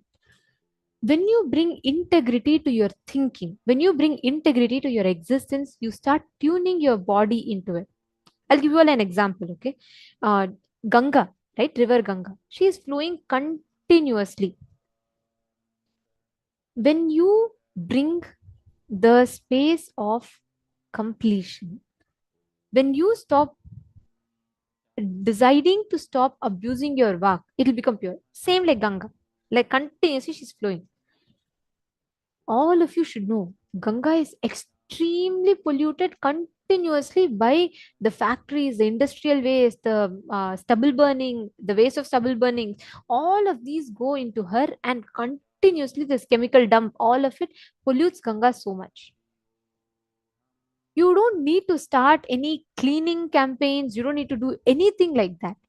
If you just stop polluting her for 24 hours, she will just become clean. During COVID, it's a study that they did. During the COVID, worldwide, there were lockdowns. People are all like having continuous lockdowns. So, because of the lockdown, all the factories were shut. So, the pollutions were almost 99% curbed completely in Ganga. Automatically, in less than 24 hours to 48 hours, Ganga was so clean. They published, so many newspapers published article about this, how Ganga looked cleaner, way more cleaner than it was in the last 10 years. You know why? Nobody needed to go and do some cleaning. They just stopped polluting. Same way, you don't need to worry about, oh, all my life I had been lying and how will I suddenly expect some change in my work? No. You should understand, the moment you decide, now if you make the decision, actually you will see your work will get cleansed on its own. It is not something extra for you to do. It will automatically start becoming your experience. If you just decide now, from this moment onwards, let me stop abusing my work, that is enough. That is automatically giving you the complete strength, the ability to manifest what you want. This is the exact process that all of us are going to be doing now. See, when we say stop polluting the vak, what does that mean? Your words that you utter to yourself and to others. Many times we are so unconsciously uttering words. What happens is those words sit inside our vak like the pollutant. So they sit inside your vak. They don't let you experience, express, perform at your peak capacity. The way your eyes are, the way your face is, the way your shoulders are, the way your hands are, the way your body is consciously 3D printed by you and manifested. Even if you think you have a defect, be very clear, it is consciously 3D printed by you. The way your mind is consciously 3D printed by you. Your consciousness has the power. It is your consciousness that is designing, it is your consciousness that is willing and creating this reality in front of you. Catching it? Same way, if you declare, my consciousness is master of my body, it has the capacity to build the body as I want, you will immediately see how your body will listen to you and it will heal. All your fear, confusion is the life negative drug. You should just stop taking the fear, confusion, which are all the life negative drugs in you. Instead, if you just decide to bring integrity in your intra organs and internal organs, you will see so beautifully it will get cleansed. Now, for example, if you eat non-veg, you will feel dull, tired, heavy. Then you are going to tell yourself that I am going to complete with this pattern. What is it that pulls me to eat non-veg? Is it that the food, the way it is presented, or is it by the people around me, the pressure around me? What makes me go and decide to eat non-veg? How many of you are catching it? Can I request everyone to put yes in the chat? How many of you are catching it? Ma Hongzu, Ma Nitya Mahagovindananda, Ma Tanja Devarane, Mamsakala. See, many times you will decide, oh, come on, today I'm going to eat all healthy. But what happens by evening? When you're watching something, you want to go and take your packet of chips. You yourself decide. You yourself don't like the impact that it creates in your body, but you go and touch it. How many of you do this to your body? Put yes in the chat. You decide, okay, I am going to do yoga. But morning, because the blanket is very cozy, you don't want to remove it. You decide it's okay, fine. But you know, throughout the day, you're going to have the impact. Like, for example, if you eat heavily after sunset, you know your body is going to take the toll of it. But because it's your favorite pasta, you want to go and take that extra plate. We all do this, right? How many of you do that?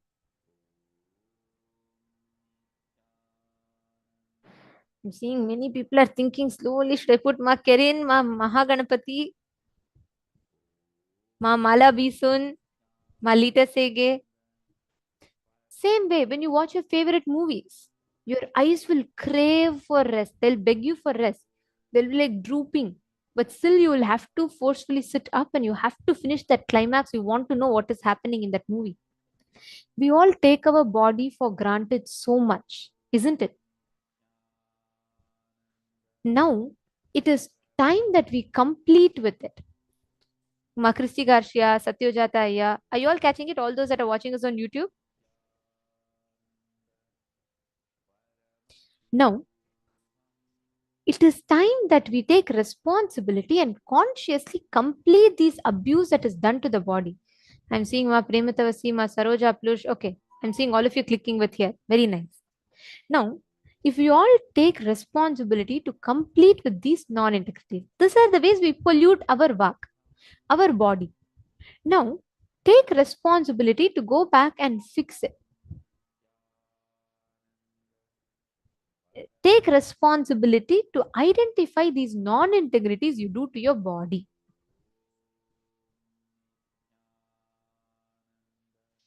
Write them down. Consciously decide you're not going to be non-integrated anymore. And consciously create that will, intention inside of you.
Please relax. Have all of you finished writing? Now, remember this, okay? All the incompletions that you have written down, consciously or unconsciously, knowingly or unknowingly, these all have damaged your system. It is important that you take responsibility to fix it so that it does not repeat again. Catching it? Now, we're going to be entering into the next session where we learn about how you can manifest the Ichha Mrityu. I was sharing that incident, right, about that Adinavasi who was blessed with Ichha Mrityu. This science precisely Swamiji is revealing in this session. I request all of you to please provide your complete listening. This is a very powerful session. Let us listen to the revelations on Ichha Mrityu.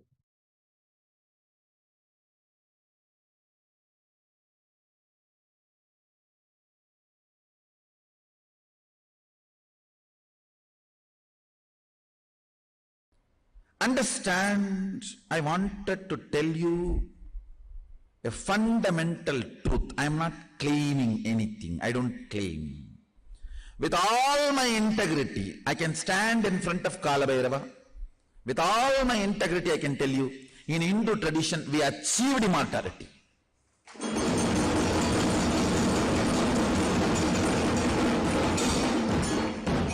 No mincing words, no second layer, third layer meaning. No, when I say immortality, what do you understand based on Oxford Dictionary?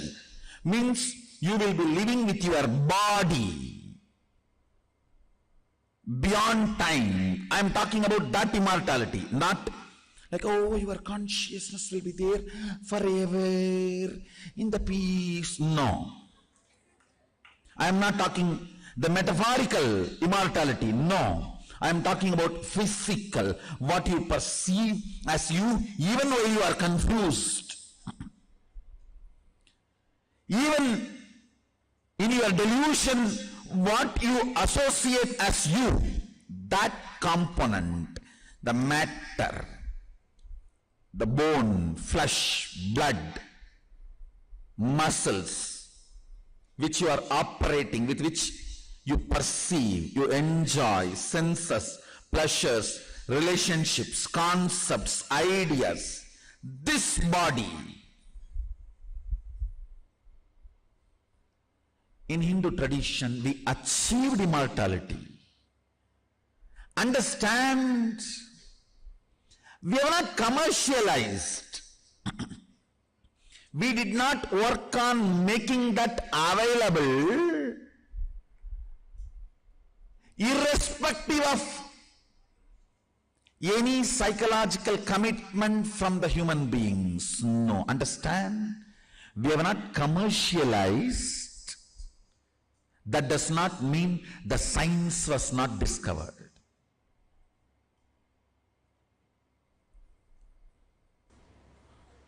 These are internal organs. Intra-organ is walk. Anandaganda, Anahata, Mooladhara, Anya, third eye, Sahasrara. Please understand, intra-organs exist, operate under clear, accepted, common principles, much more predictable than the internal organs' activities. Let me repeat once more. The predictability word I am using to include diagnosis, caring, curing, healing, attending, all these put together, I am using one word, predictability. With the lungs, like a diagnosis of the problem, ability to care, ability to cure, ability to heal, ability to protect, all this with some medicine or surgery or with whatever. The whole thing, I call it predictability.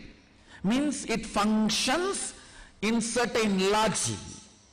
logic. Intra-organ, like Ananda Gandha Anahata Chakra,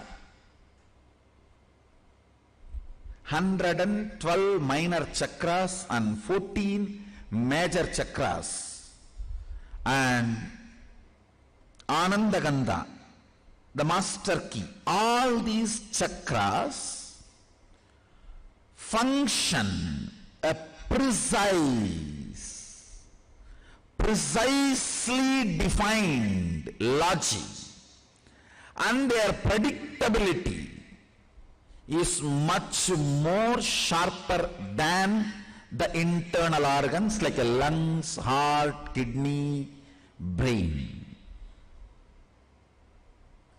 For various reasons, the science was not practiced widely. That does not mean science did not exist.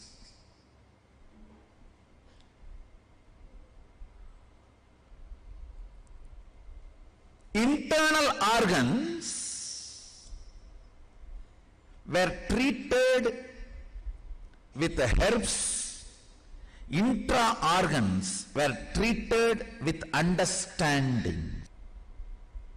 Immortality is possible. Two angles. One, the internal organs need to be maintained by the external support of chemicals, herbs. I should not use the word chemicals, I should use the word herbs maybe. The naturally available herbs.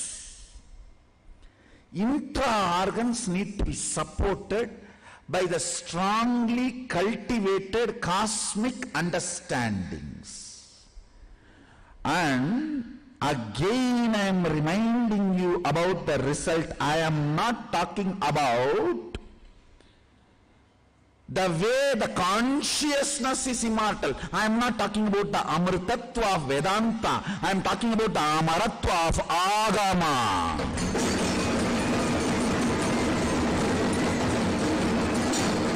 Understand? I am not talking about the amritatva of Vedanta. Oh, you are God. You are always God. You will always be God. No. Now, I am not disrespecting that. But here, when I claim immortality, I am not talking that language. I am talking about immortalizing the hand, leg, face and the body, physical body with which you are associating yourself and enjoying the life. So once more, I am explaining the fundamentals. The internal organs need to be attended with herbs and intra-organs need to be attended with cosmic principles and understandings. Please listen. Our masters have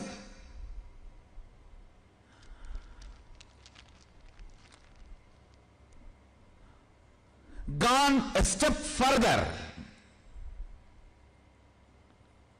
They try to make things as easy and simple as possible for you. They know if they tell bring integrity to keep the walk pure, bring awareness to keep the third eye alive, immediately you will bring all problems. My wife is not behaving properly, that is why I have to lie. My husband is cheating on me, that is why I am not able to all the time happy, peaceful. You will bring every possible reason why it is not possible.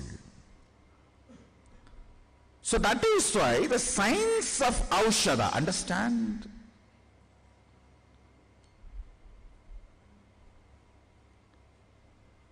Converting matter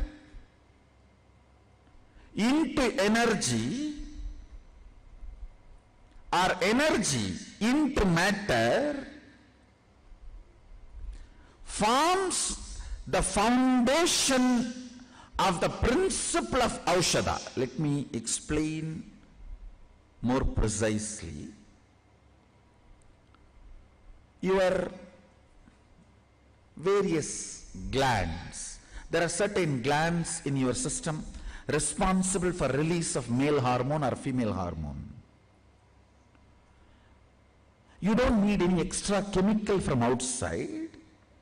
Just a thought current can trigger that gland, and hormone can be just pushed or injected into your system. Same principle, understand? Certain thought current can be converted, put inside matter, can be sent in your body either through applying on the skin or orally.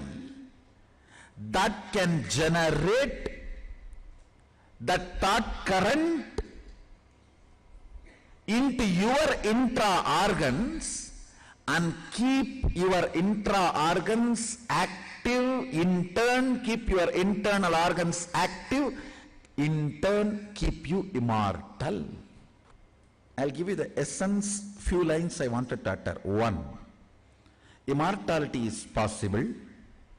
Second, all the side effects of the immortality like anti-aging, expanding the lifespan, all the side effects and after effects, the connected products are all possible.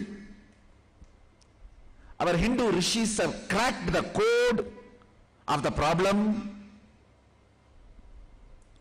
Not only they cracked the code of the problem, they developed the software powerful enough to give the result. And next, it is two-part: internal organ, intra-organ. And the internal organ is supposed to be done by the herbs. The intra-organ is supposed to be maintained by Aushadha. Because there is no English word, I'll create a new word: energy medicine.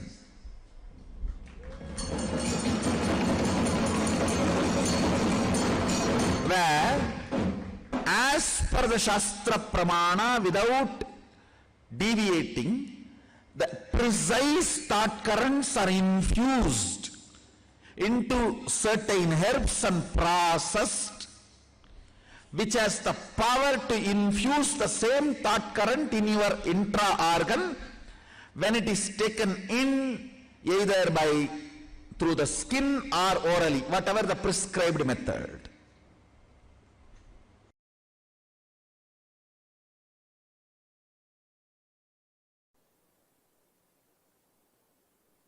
The science of healthy long living and the science of immortality. Not only reality, it is easy, listen. Just simple dietary change. Some of the diets you need to change. The way you eat, the things you eat, you just need to change. And if we can detox you, if the parasites and microbes sitting inside your body and triggering you, if they can be removed from your system, diet is such a simple, easy lifestyle. Listen. It is not that you are really incapable of becoming immortal, but the parasites sitting inside you, microbes sitting inside you, they trigger all kinds of stupid addictive patterns. addictive patterns, and those patterns does not allow you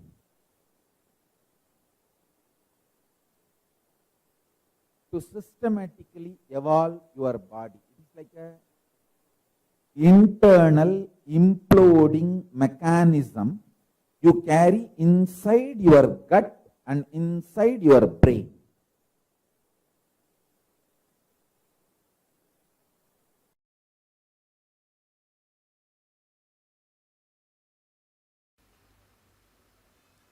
Your unquestioned enemies, the enemies you entertain in your perception just because you never questioned them. You have 100-acre land, 200 tenants are sitting, not that there is any agreement between you and your tenants, because you never questioned them, they are living there. Even if you just go for a survey and ask them, hey, this is my land, they will just like vacate and they may even run away, disappear. They will never even look at your face. How many of you feel in your life you have many of your perceived enemies who are there just because you did not question them, just because you never looked into them? All of us have. Lot. See, I am not even talking about the enemies with whom you are fighting. I am talking only about the enemies you are entertaining who are there in your life because you never questioned.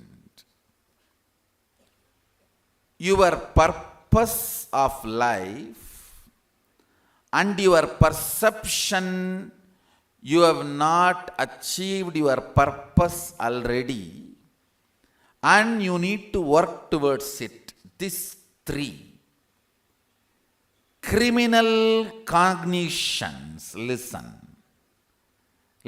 to the word I am using, criminal cognitions, reduces, converts your kala to your time.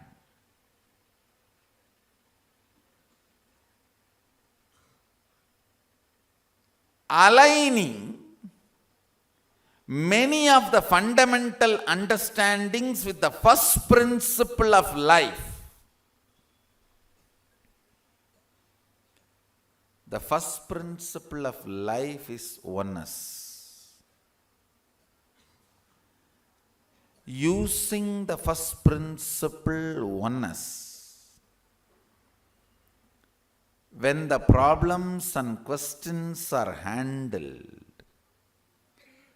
conversion of your kala into time is drastically reduced. Understand? Depth of personality means your ability to handle all the fundamental questions of life with oneness in the source itself. In the source itself, if you handle many of your questions, your kala will not be reduced to time. Your inner space will reside more and more in kala. It will not go through the fears and greeds of time. All fear and all greed is your ability to understand whether you have less time or more time. That's all. All your fears, when you feel you don't have enough time, and all your greed is when you perceive you don't have enough time to enjoy, achieve what you want. This one understanding of time releases you from all fear and greed.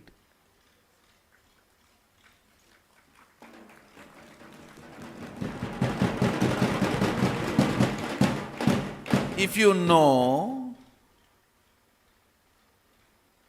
you can just make any amount of time from Kala. Kala is like a cotton, huge raw material. Cotton is available for you to make any amount of thread, time. Time is like a thread. Kala is like a cotton. Kala is the time of your life. Time is Kala of your perceived reality. Listen.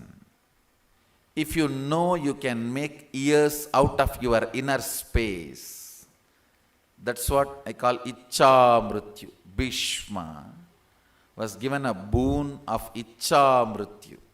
You can die when you want. If you don't want, you don't need to. Means he was given a boon to make any amount of time, number of years, out of his inner space, Kala.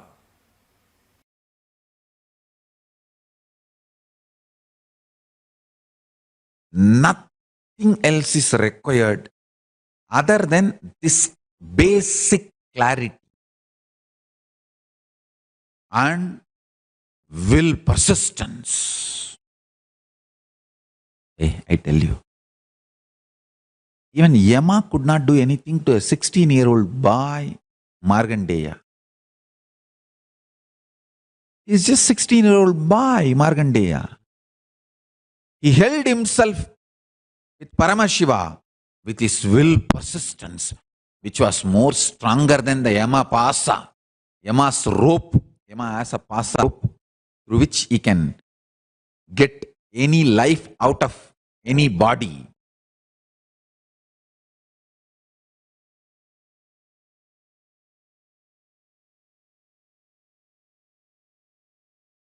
Prahlada's will persistence was more stronger than Yama's rope. I tell you, listen. Do not plan always for failure. How do I know whether I have will persistence or not? Come on. Start manifesting will persistence from now. Start manifesting powers from now. Go on counting your success.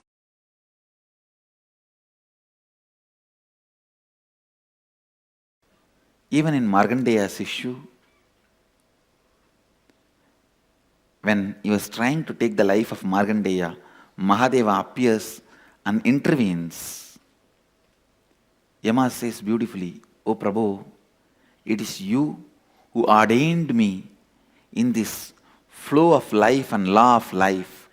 When you want to interfere, no one can question, but I surrender me also at your feet. Please take my life also, because my life has been ordained by you to maintain the flow of life and law of life.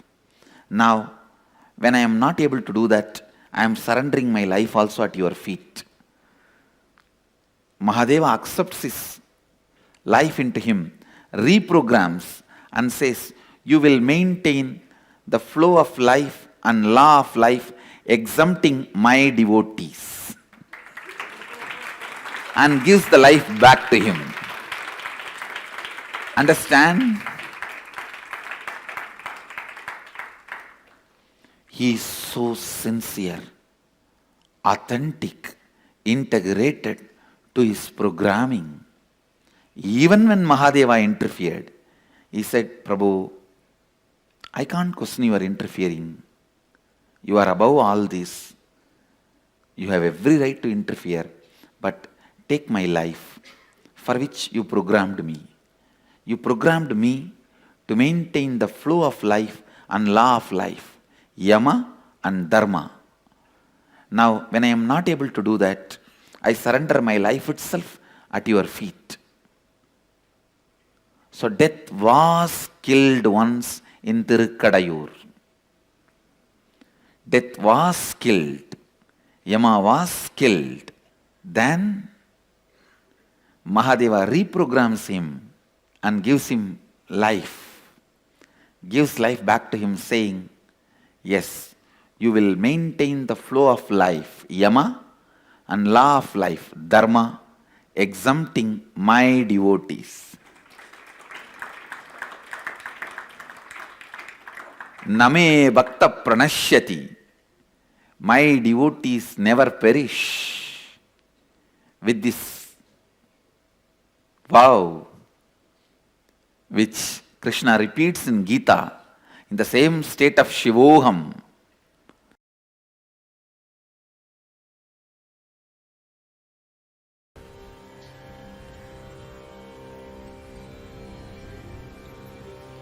Every one of you can become Kala Bhairava when you relax from the immediate urgency of time, when your greeds can't create desire in you, when your fears can't create anxiety in you, you are free from time. The vast time is available in front of you. With the vast time available in front of you, your greed cannot make you urgent. Your fear cannot make you disgraceful. Your fear cannot frighten you. Your greed cannot make you desireful. O human beings, contemplate on this great truth again and again and again.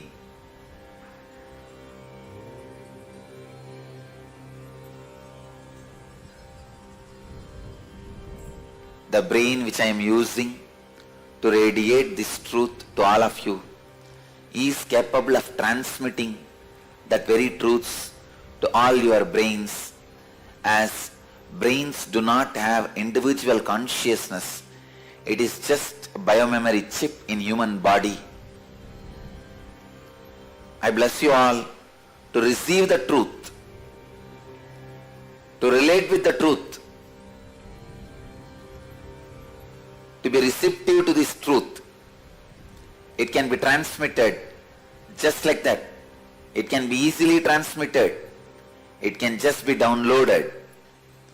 Your birth, your death, your rebirth, the time between the birth and death, time between death and rebirth are all part of same long life. There is no discontinuity in the whole life. Let this one truth sink in all of you to make you understand. Greed does not need to create desire in you. In the ocean, when the river enters, it doesn't create ripples. In the vast time available in front of you, by this great truth, even if the greed enters, it does not create the ripples of desire. Even if the fear enters, it does not create the ripples of anxiety.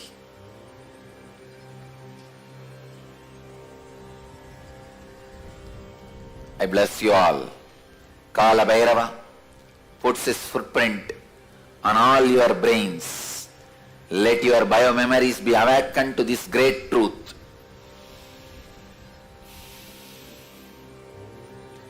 Birth and death and rebirth and time gap between birth and death and rebirth are all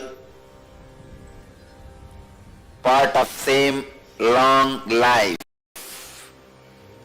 There is no discontinuity in these happenings.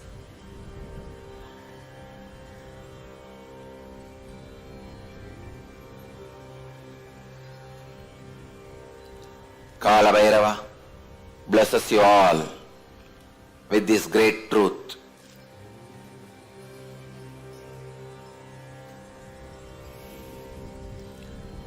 Let this great truth be downloaded in all the brains which are having Nayana Diksha from this brain all over the world. Namah Shivaya.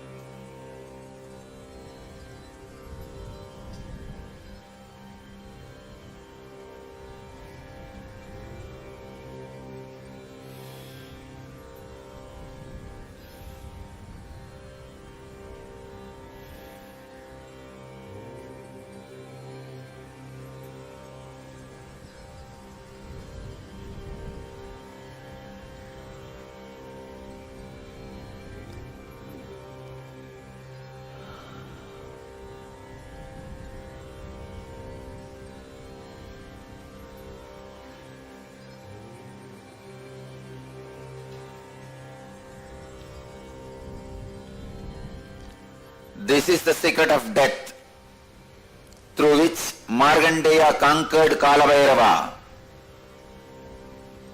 Markandeya conquered Yama, the Lord of Time.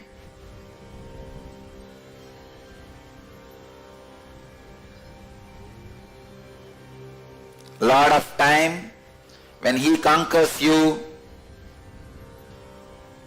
he is Yama. When you conquer him, he is Kala Bhairava.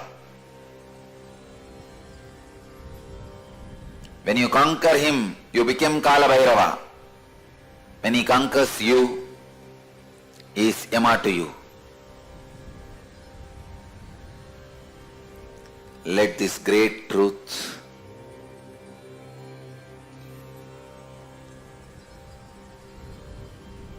land on all of you.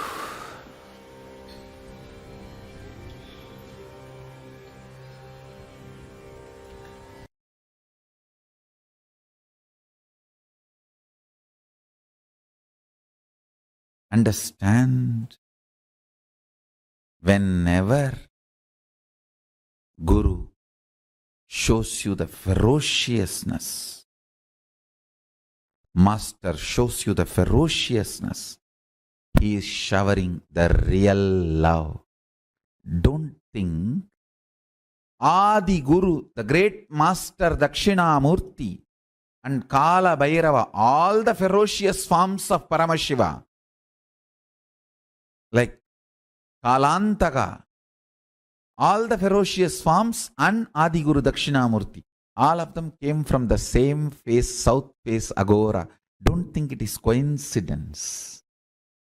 Adi Guru Dakshinamurti and Kala Bhairava, all of them came from the same face, Agora, south face. It's not coincidence. Ferociousness is a straight, intimate, raw, integrated way Guru deals you, handles you.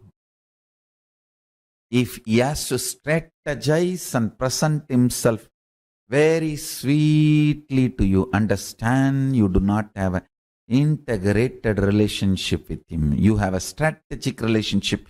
He will also be having a strategic relationship.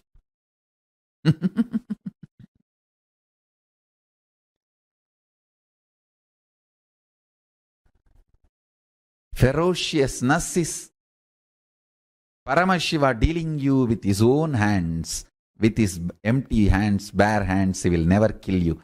He will only hug you. Anything you see other than ferociousness, all forms of sweetness, is handling you through a strategy, means some weapon. The weapon may be looking very comfortable,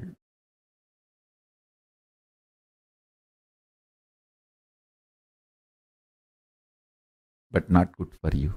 in long term. Ferociousness, straightforwardness is the best integrated, intimate relationship with Guru.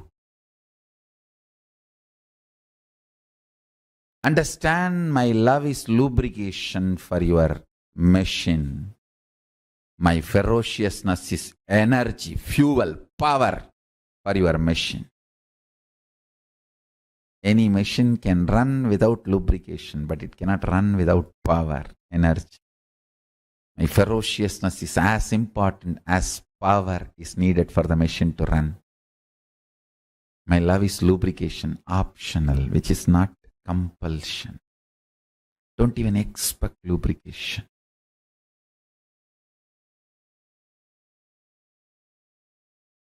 In Kailasa,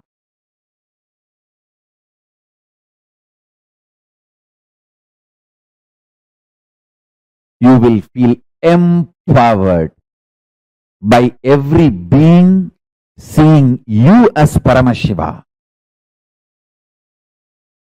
You will feel so empowered, you will simply start seeing yourself as Paramashiva and everyone as Paramashiva. This intense ecosystem is my contribution. This is what is going to be the biggest miracle of me. This is what is going to be the biggest power manifestation of me for planet Earth. This is going to be the biggest pavada, siddhi, power manifestation for the planet Earth from me. Your very bone will feel, your very core will feel life positive. Your very source will feel empowered.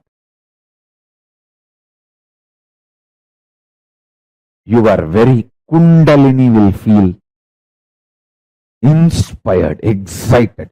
Your very DNA will dance with Nataraja, Paramashiva, with the cosmos, with the Brahmanda.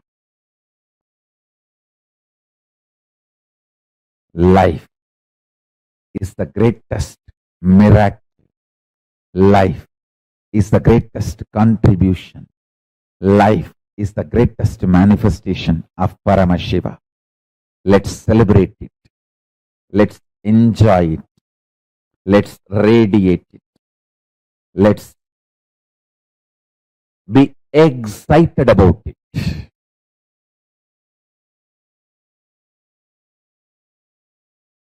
Life is a life is a life. Nothing can equate it. Nothing can define it. Nothing can reduce it. Nothing can verbalize it. Nothing can even box it. Nothing can box it.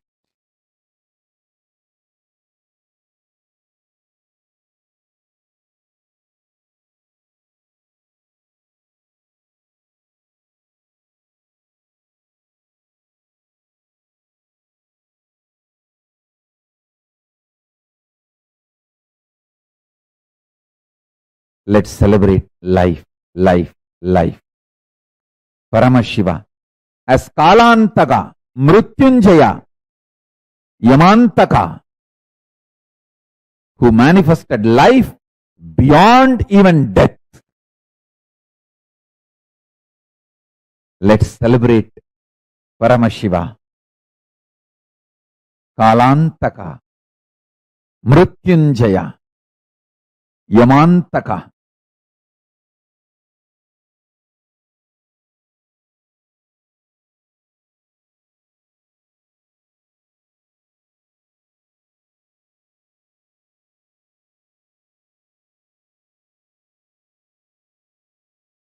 Listen to this message of Paramashiva intensely and internalize. Do Vakyartha Sadas and Jivartha Sadas. We will all have superconscious breakthrough. We will all have superconscious breakthrough.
Today, I am going to connect the length, breadth, depth with third eye and body scanning and healing.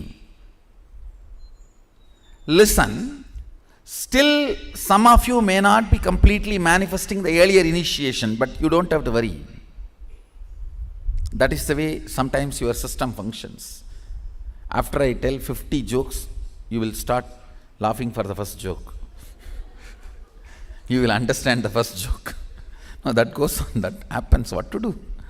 So, after I finish the 50 initiation, I can read third eye. அது போன சதாசிவத்துக்கு கொடுத்த தீட்சடா. அது initiation கொடுத்து 1 வருஷம் ஆயிடுச்சு. But what to do? There are some people only. This is the logic with which they function. And it's okay. At least they function. See, fundamentally, I am doing something which is unprecedented, to tell you honestly, which was never done earlier. So the product I am delivering also is unprecedented. So the integrity I demand also is unprecedented. The kind of a whole life need to be just opened and intensified.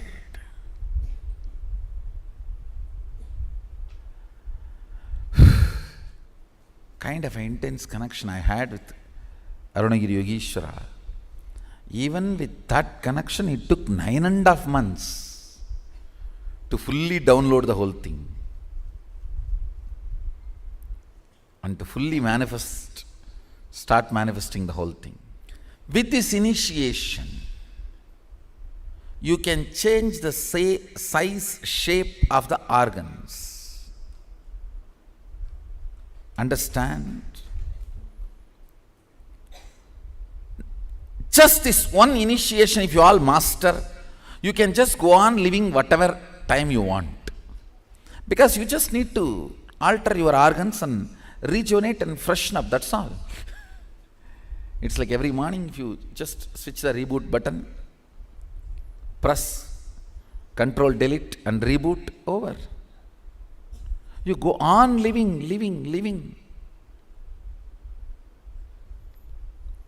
You master the time. I know a lot of fundamental principles need to be understood.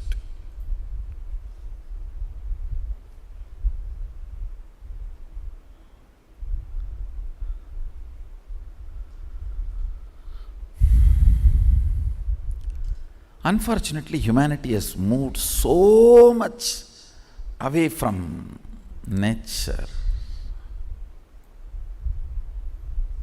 Even basic few things look so complicated and difficult. Sometimes I feel like I am living in a different world and you are all living in a different world. It is not few feet distance, it is few world distance. Because the cognitions I carry, the conclusions I have, listen, the cognitive shift you need to have for this initiation. Listen carefully. I'll repeat once more. Hinduism is not faith-based tradition. It doesn't demand your faith. It is integrity-based tradition. It means, let me explain. Listen carefully. There are some fundamental understandings about the cosmos. You commit to understand that and be integrated to that. That's all.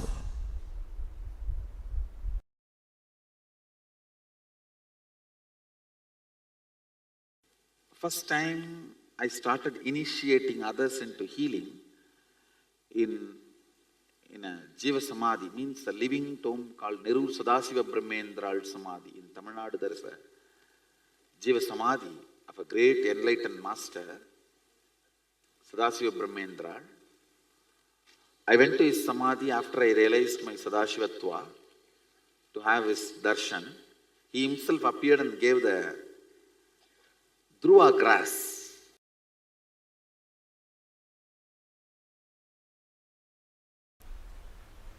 Actually, I feel that whole thing, all of you in front of me, and this whole hall, this mic,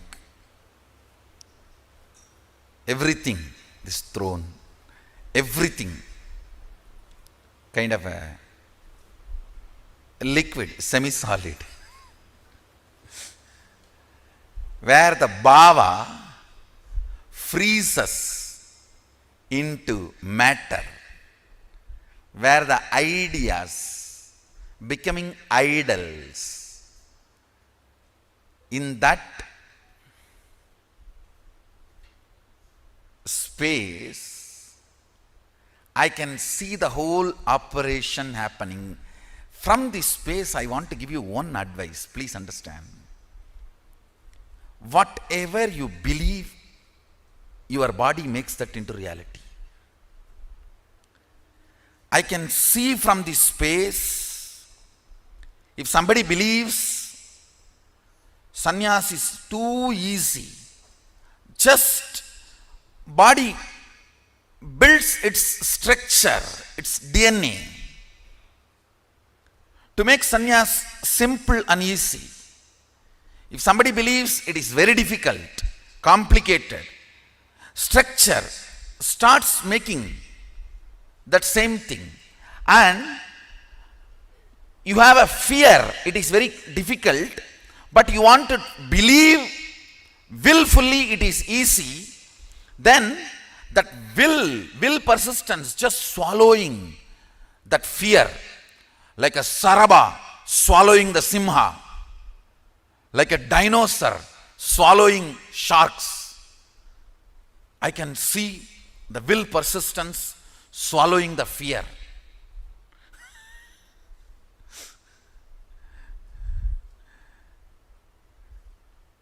If you feel living in this place is the best, I am seeing you manifest that. If you feel there is problems here, I may not be in tune with this now, then I see that same thing getting manifested. If you feel the fear is there, I may not be successful, I may not fit in, but with will persistence you want to feel, no, I will fit in, this is the best place. Then I see the will persistence behaving like a Sharaba. Saraba means Mahadeva's incarnation to remove the blood of Hiranyaksha and Hiranyakasipu from Narasimha. See, Narasimha has to kill Hiranyaksha and Hiranyakasipu in a very raw way, like a physical, violent, eating the intestine, because the intestine was capable of keeping the DNA alive, which Narasimha does not need, doesn't want. So he has to swallow it. Whatever is said and done, because that fellows have done a lot of tapas, that qualities went and got settled into the Narasimha's body. So now it's Mahadeva's responsibility to clean up Narasimha's body. So he takes up the form of Saraba, means the face of Saraba. Saraba means the lion with elephant trunk and the huge wings. He assumes the form of Saraba and releases Narasimha. I can see clearly your will persistence behaving like Saraba and releasing you from all the damages of Hiranyaksha, all the incompletions. Understand? I am really seeing this whole semi-solid existence. I am actually sitting on the threshold.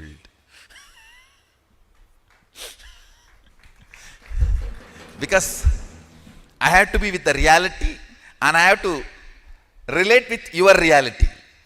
I have to be with my reality and relate to your reality. Powers are nothing but your brain deciding to believe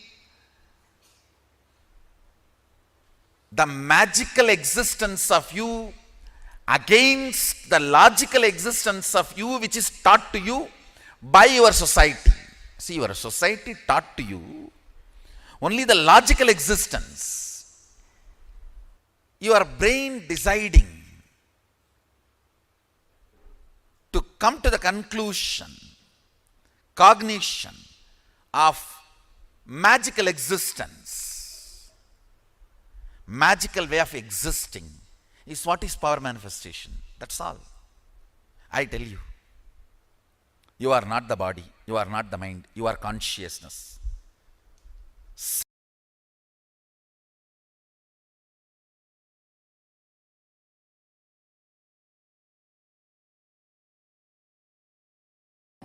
In our human body, there are 7 energy centers, which we call chakras. Not only Hindus, almost all the great religions talk about these chakras, energy centers. Now in modern day, the Kirlian photography, which is practiced widely in the Russian technology. Kirlian photography is just like X-ray. They diagnose the people 6 months before. 6 months before the disease comes into the physical body, the disease can be diagnosed by this photography. It photographs the auric body, the light body of the man, and diagnoses even the fatal diseases like cancer. So through this photography, now they proved the existence of 7 chakras. Existence of 7 chakras is proved by this photography. Whenever someone chakra is more active or less active, if the imbalance happens in someone chakra, that causes disease. These energy centers, these chakras only manage our physical, mental, spiritual, emotional activities. When someone of these centers get imbalanced, naturally the man falls sick. So if the energy centers can be activated, energized by meditation, if they themselves meditate and activate those energy centers, it is called self-healing. In some people's case, the disease is too much, it has grown too much, and the people also may not be able to do the right meditation. So at that type of time, the person who already mastered the meditation, who has become enlightened, he can meditate and give the energy to that person. When we meditate and give that energy to that chakra, to that person, he gets healed. If the meditation is done by somebody properly, the energy can be created and be given. If he himself does the meditation and gets healed, it is self-healing. If somebody else does the meditation and gives the energy to him, it is healing. We may ask, can energy be given? According to Einstein, whatever exists is energy. So, energy is subtle matter. Matter is subtle energy. When matter can be given, when I can give this kerchief, when I can give something, some audio cassette to you, why not energy? So when matter can be given, energy can also be given. A right method and right technique is the only thing necessity for energy to be given. It is not that I only heal. I tried by divine grace to make this healing as a system, scientific system, because in ancient days it was practiced as a system. It's an inner science.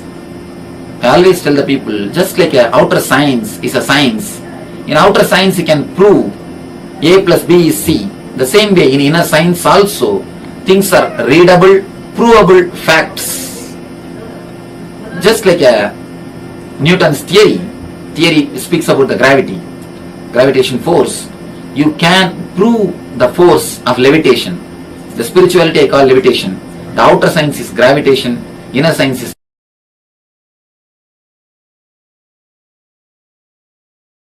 Today the first question. Swamiji, what is spiritual healing? Can you explain the way we can understand?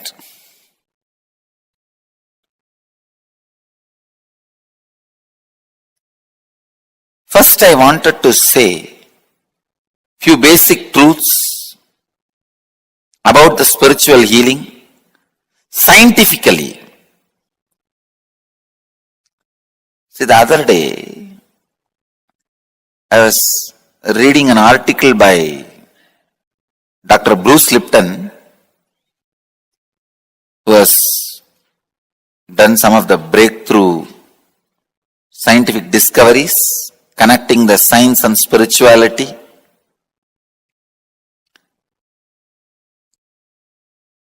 In his article, he is quoting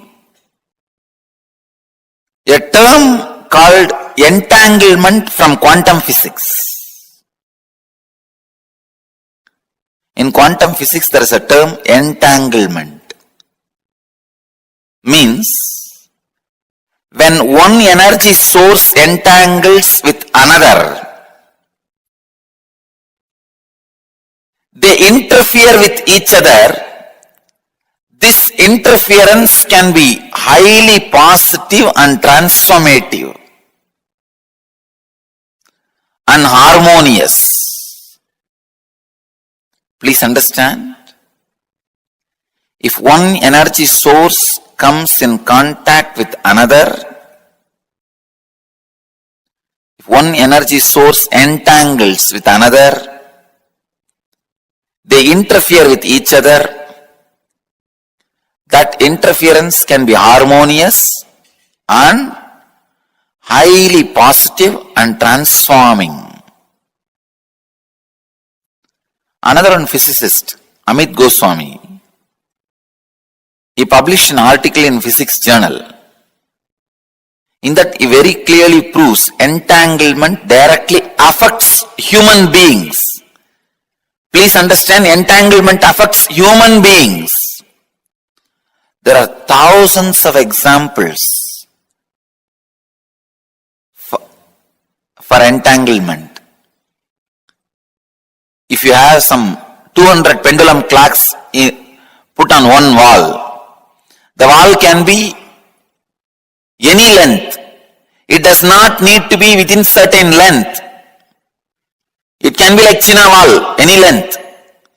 If you have few hundred pendulum clocks,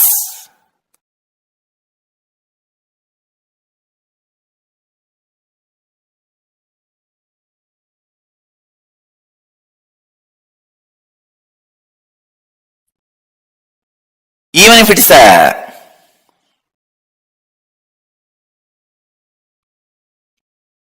long wall, put hundreds of pendulum clocks and start them all at different times.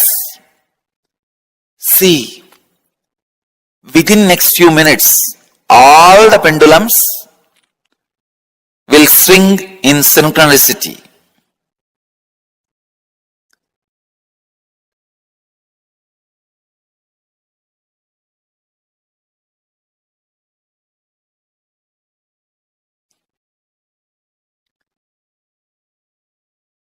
Exactly, this is what happens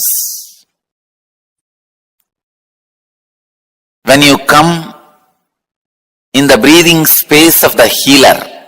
Please understand. When you come in my breathing space, this is what happens. Suddenly,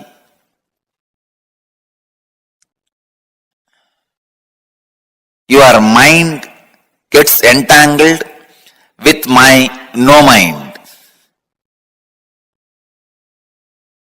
I wanted to tell you, entanglement is only in the thought level. If your mind entangles with my no mind, it is entanglement, thought level. Next, please understand, if your muscle memory gets entangled with my muscle memory, that is called entrainment. If your biomemory gets entangled with my biomemory, it's called enlightenment. Entanglement can move to entrainment, then entrainment can become enlightenment. You need to know a few things. How this healing happens. See, healing happens in the entanglement level. Kundalini awakening happens in the entrainment level.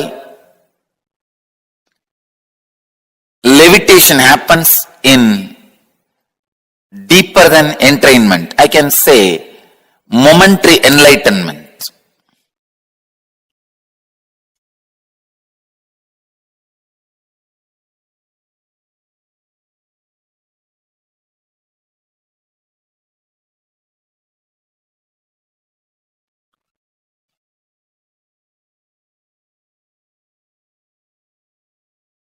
This is very important truth. This truth about the entanglement, because this opens many doors, many possibilities, many understandings.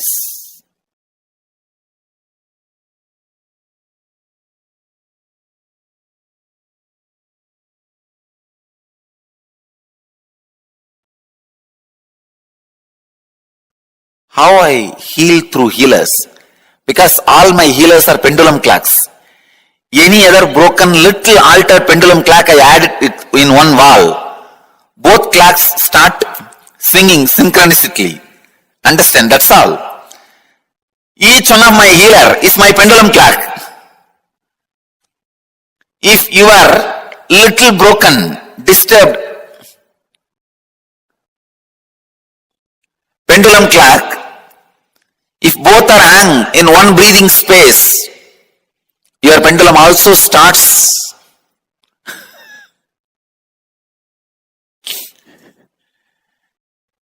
vibrating, moving.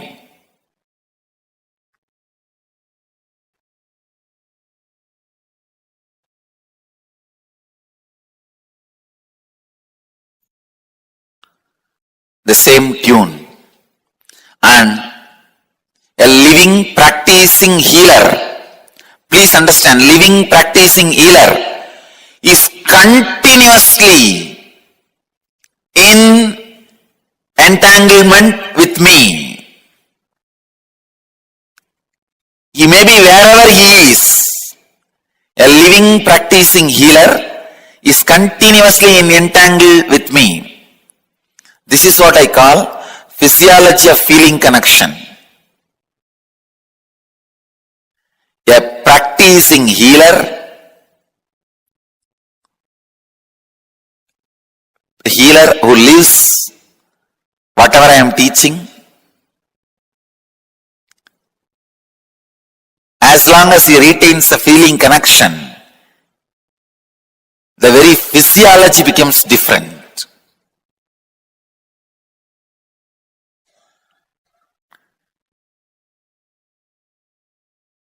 Entanglement means two persons falling in tune with same thought.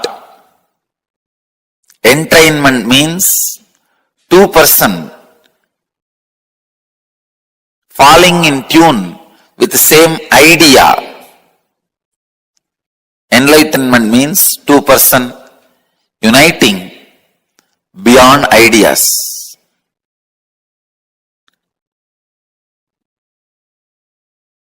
When you unclutch, you are in entangle with me. You are in entanglement with me.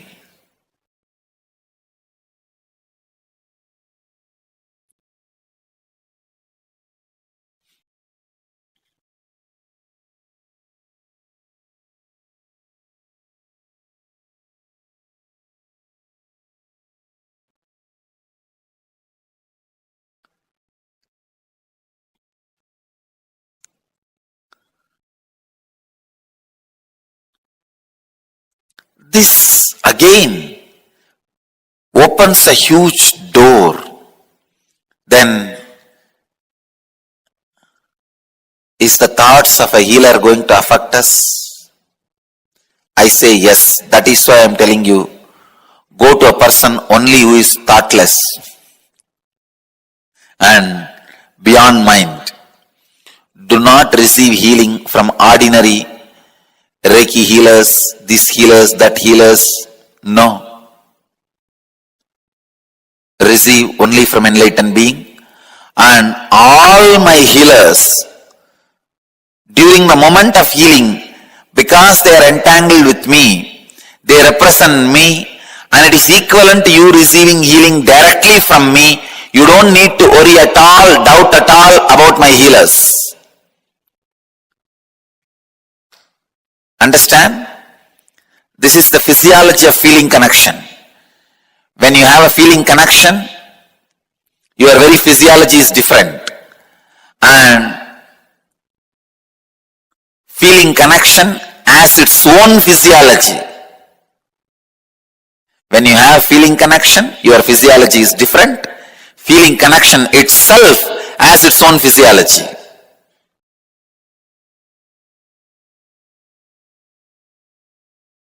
Please understand, the truth as it is I am sharing with you, the secret of healing, the essence of healing.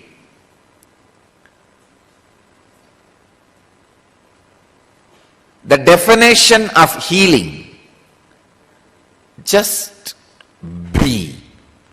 You will heal your body and people who are around you and the whole cosmos. Please understand, just be, nothing else. Be in your body. As and now, you know one thing, you are having a body and you are aware of having a body. You are being aware of having a body. Please understand. Just be inside what you think as your body. That's enough. You may think, what is this? That is what we are doing. No. You think you are inside your body. You are never inside your body. Be inside your body. First thing will happen to you is, you will heal that intense pain and battered consciousness you are carrying. When you decide to be inside your body, the power of present moment will work on you. Power of the present moment always heals your system. That is why I am telling you, again and again and again I am reminding you, just come back to your body. Just be. Even now, decide till the end of this satsang, decide you will be heavily present, intensely present in your body. You will see healing happening in you. Be. Just be in your body intensely. Suddenly you will see the compassion biomemory, intelligence biomemory, awareness biomemory, all of them are kindled, awakened in you for no reason, because being is the right button you need to push. Be intensely inside your boundary, inside your skin, in this moment. You will really see your body, mind, inner space gets intensely healed. Nothing else needs to be done. Anything else is a ring attached to the gadget for easy pulling and pushing.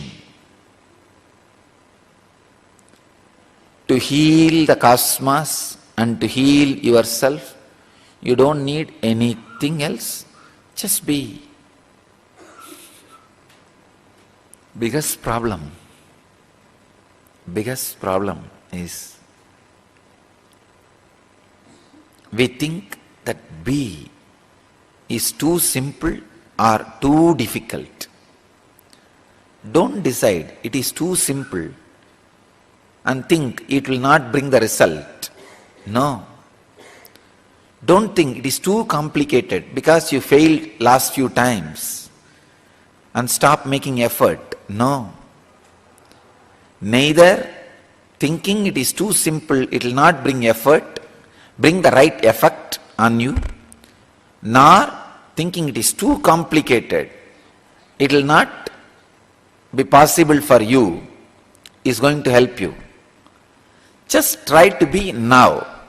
If you are not able to do after half an hour, forget about it. It's okay. Now, for the next half an hour, all of you have decided to be around me. Decide just to spend this time, be. Once you catch the taste of being, just be. I don't need to inspire you continuously. I don't need to give sermons to put you into the Vedantic experience. No. Your very living will be healing you and the cosmos. Just learn to be. You will heal yourself and the world. Even if you are not in the field of healing, if you want to heal yourself and the cosmos, I am giving you this process of technique. Just be. Intense compassion will start oozing out through your very system. Nothing can help you and the world like the intense compassion.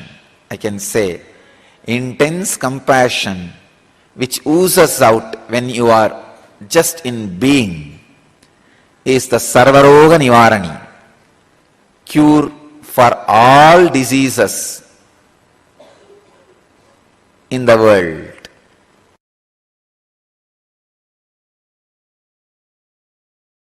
Anandaganda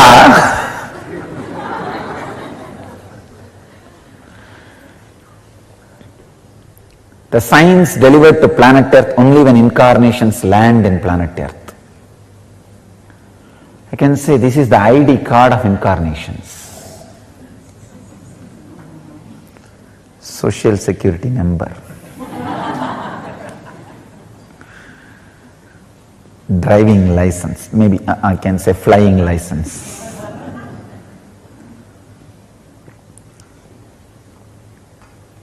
That is why the truth, the secret knowledge about Anandaganda first time becomes available to the mass, because it is only now the necessity to reach the mass and possibility to reach the mass for enlightened beings have happened. One, the necessity to reach the mass has happened only now because there is no one geography dedicated to the enlightenment science. Till my last predecessor, there was always one geography dedicated to these great truths. They don't need to reach to the mass. If they create one group and transmit that science, it is done and they take care. But unfortunately, after the India's independence,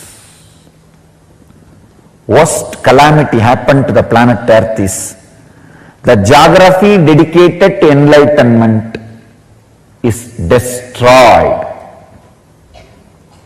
It lost its uniqueness in the name of pseudo-secularism. Understand, real secularism is taking the essence of all religions and using it, experiencing it. But the pseudo-secularism, discarding all great truths of all religions and living your own materialistic culture. Anyhow, so the planet Earth is now swindled. So now the necessity to reach the mass has happened. Second thing, the possibility to reach the mass has also happened. So understand, the need to reach mass and ability to reach mass has happened first time in an incarnation's life. After these two happened, maybe I am the first guy happening.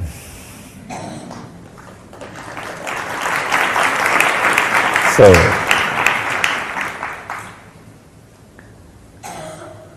that is why I have to set all new trends. All pathfinders are path breakers. That is the reason the science of Anandaganda is revealed to the world first time. That's a source of superconscious healing. Understand? You have 7 major energy centers. About these 7 major energy centers, almost all religions talk. The 8th energy center, where all these 7 merge, became one with, is what is Anandaganda. That is why I say, it is not even a separate chakra, it is a space, source of superconscious energy. where the matter comes in direct contact with consciousness, where the consciousness is directly touching the matter.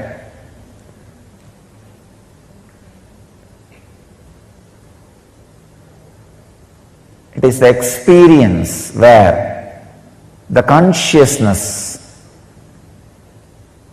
has samyoga into matter, where matter has samyoga with consciousness. When you relax into that space, consciousness fills matter. So naturally, the superconscious healing happens. It is the highest happening which can happen to matter, not just physical healing or mental healing, radiating pure consciousness. Understand? My advent has happened to give a breakthrough for human consciousness, to bring new consciousness, new age man. New man who does not age.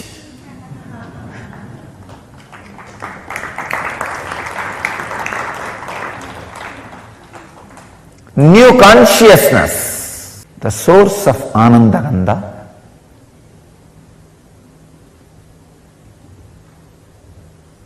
which is source of spiritual superconscious healing, is the ultimate science towards enlightenment. Not just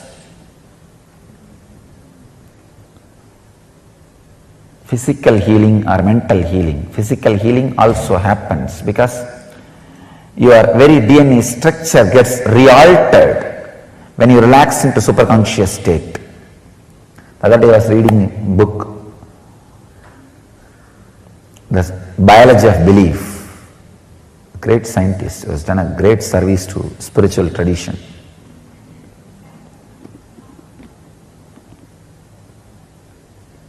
His researches really prove even the very DNA structure can be changed if your consciousness infiltrates the matter.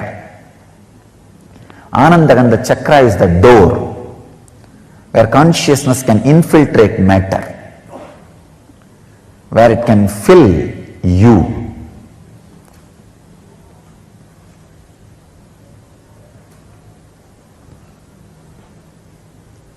Where it can give you the extraordinary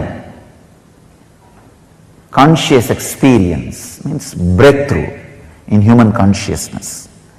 I tell you, even the definition of enlightenment I am updating and upgrading.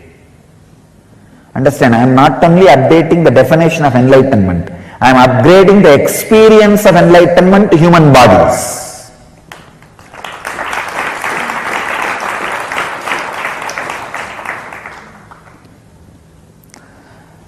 The possibility, the highest possibility which can be experienced in human body, even that highest possibility is being raised.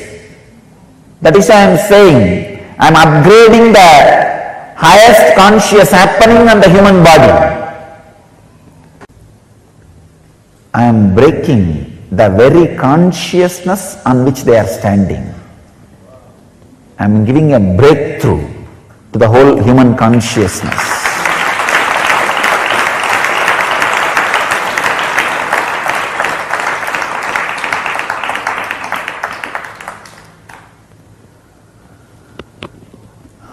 I am inviting all the people who feel the sacredness of my work, my contribution to the human society, to drop small differences,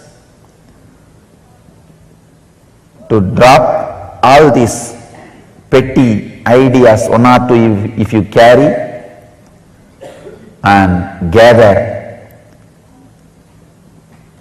together to spread this science to the world and protect it without being extincted, destroyed by these unconscious groups, establishments. I am giving open invitation. Whoever feels helped by what I am doing, sympathetic towards what I am doing, feeling friendly for what I am doing, feels this ought to be done to save planet Earth, I invite all of you to drop these petty, foolish, small ideas, self-centered sufferings. If you are self-centered constantly, you will create suffering for you. Drop all those foolish things. Let's stand together to preserve, protect and spread this great science of Anandagandha, the great process of giving breakthrough, great breakthrough, transformation to human consciousness. The very science itself cannot be described in one session. I'll try to give you the glimpse.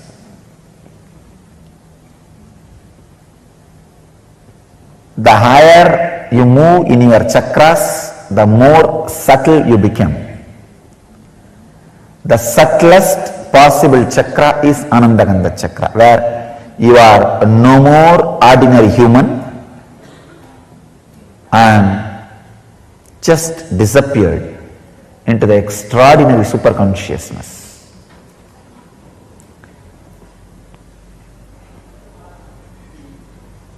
The technique or the process is two. One, if it has to be done just by your effort, unclutching. If it can be done with my effort also, process. If it has to be done only by me, initiation.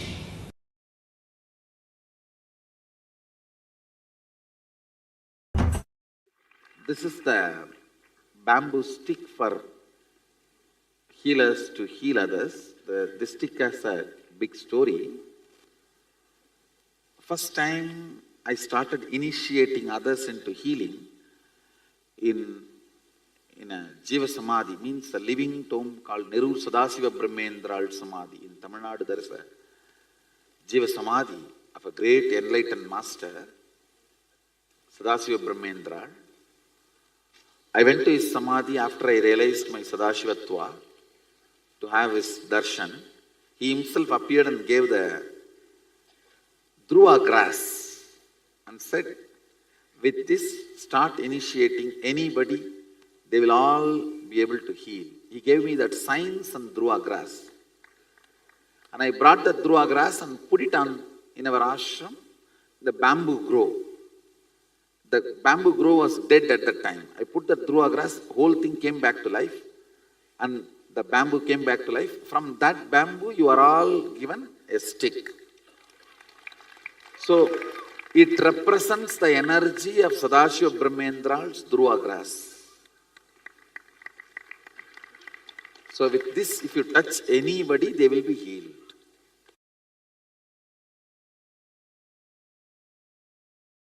In the healer's initiation, I take the oath till you achieve the state of eternal consciousness. I take the responsibility of guiding you even if I leave this body. That is a promise taken by a master, given to a disciple at every initiation. This is traditionally the master is supposed to take this oath.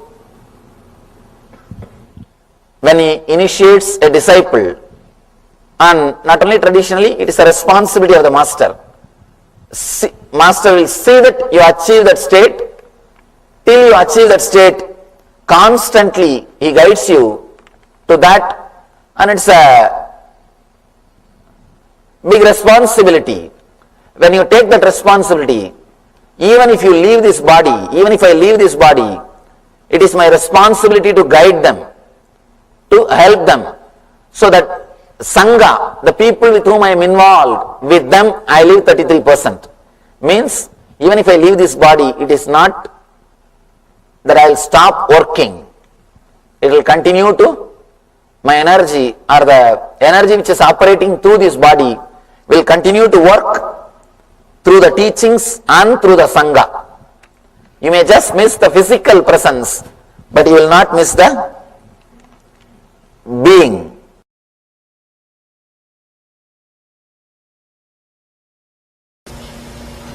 Before you take the oaths, please be aware that to become a healer. That's all. Oath 1. I hereby swear that the power given to me by Swamiji will be used for the service of all, both animate and inanimate. Your first oath is never to refuse healing to anyone or anything in need of it, be they people, animals, plants, or inanimate objects. Any personal conflict or difference in ideology should never affect your healing. After all, this healing power is not yours to give or refuse. The power that is invested in you flows from a divine source. And the divine does not distinguish between right or wrong, saint and sinner. Divine mercy is unconditionally available to all who ask. The healing system I offer you has been created and perfected over the ages by the greatest ancient masters. It is a culmination of centuries of rigorous tapas.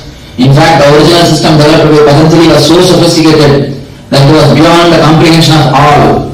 But a select few, the great spiritual masters who followed him, poured their life into simplifying the system and made this precious gift of knowledge available to all.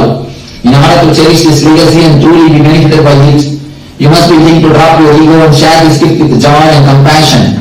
The only reason you can have for refusing the healing would be if the person is likely to violate your person or property. So if he is a thief, if you feel that by letting him in, he may disturb your property or you, only then you can refuse. But please ensure that your personal opinions are not influencing your decision. Actually, after initiation, you will find that this attitude comes upon you naturally.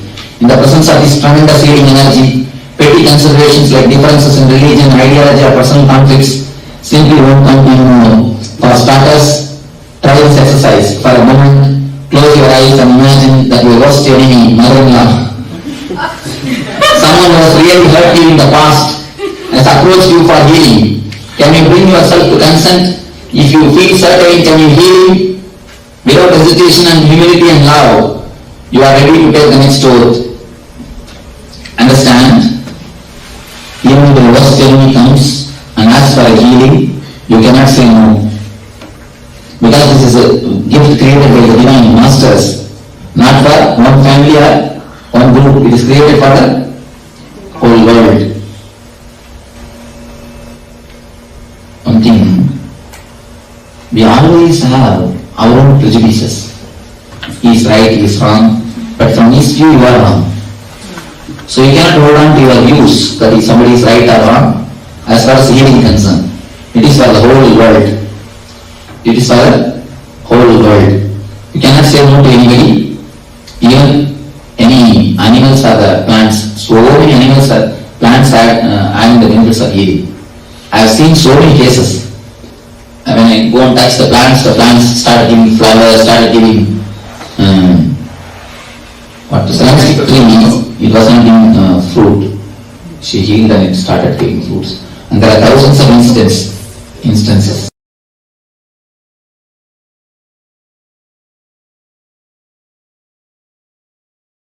Everything can be healed. It's a lot of energy. It's an energy. It can work miraculous. You know one thing, plants and animals get healed quickly because they don't have intellect. If you see my biographic pictures, you will see one cat sitting on my lap. That cat was healed. If you see that person is not having resistance, you can go and tell nothing wrong. Better you tell nothing wrong, perfectly. Don't think that you are spreading yourself. You will never have that problem. Carry on. One more thing, there are many people, they heal only their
The science of spiritual healing that all of us listen to right now.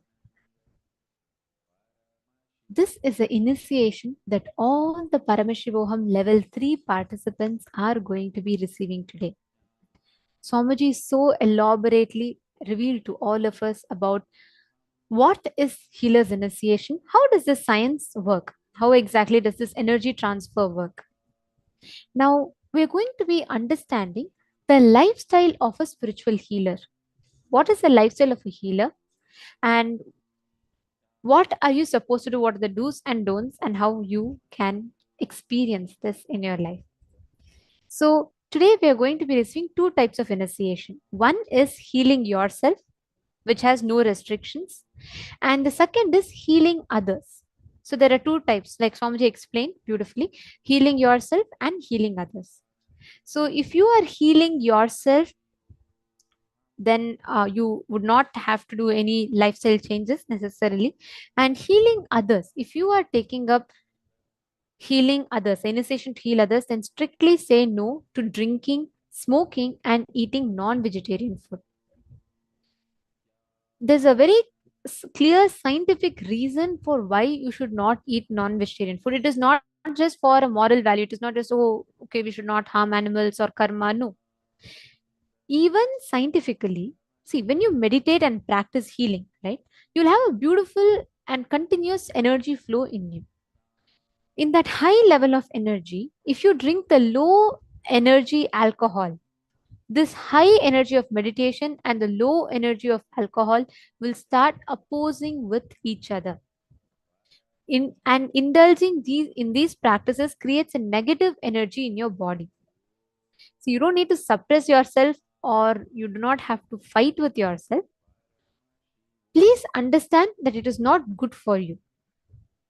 And also, smoking, drinking, eating non-vegetarian food will oppose the beautiful energy flow in you that will happen through healing. And most importantly, please understand, when you harm an animal, when you kill an animal and eat, the animal is not going to say, oh, my son, eat me well. And when you are killing the hen, it is not going to say, eat and get all the nutrients, you be healthy, I'll give you my best. No. The animal is going to go through so much suffering, right? And all that suffering gets stored in the muscles of the animal. It is statistically proven that more than 4 times that of a vegetarian, a non-vegetarian person goes through diseases like cardiovascular diseases or stress, obesity, diabetes, blood pressure, and sugar. Because unconsciously, even if you eat without this thing, the moment you start eating non-veg, automatically it will start creating stress, indigestion, and so many other problems in your system. How many of you have experiences where when you eat non-veg, you suddenly start feeling some kind of a disturbance happening in your body?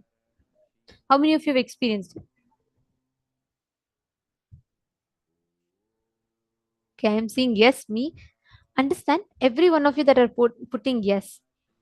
Every single time you eat non-veg, your body is literally being taken to that down, because we are getting literally the muscles that stores the suffering of when the animal is going through its death is stored in its muscle, and we are eating that. And when you eat it, that same stress gets settled in your body also. And one of the is you practice the healing, not when smoking, they start having adverse impact in body. The energy, low energy of alcohol and smoking starts having adverse impact in your body. Now let us take a few minutes to understand all the oath that an healer is supposed to take. The moment you get initiated into Nithyananda spiritual healing, there are few commitments, or there is a few oaths that you will be taking up, based on which you will be receiving the Nithyananda spiritual healer's initiation.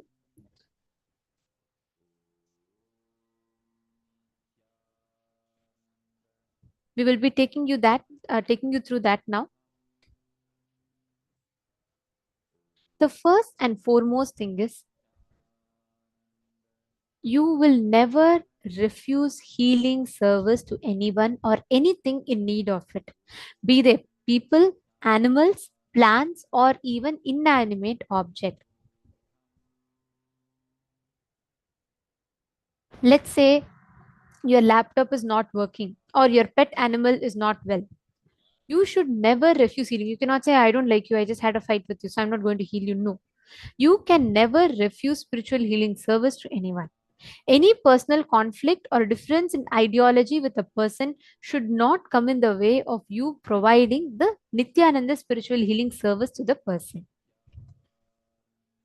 The whole base from which the healer's initiation happens is like a continuous flow of energy. And you will not deny that flow of cosmic energy, which this energy flow is not our own. It is a cosmic intelligence, the energy that opens up into us and starts flowing upon our decision to heal, our decision to become a channel.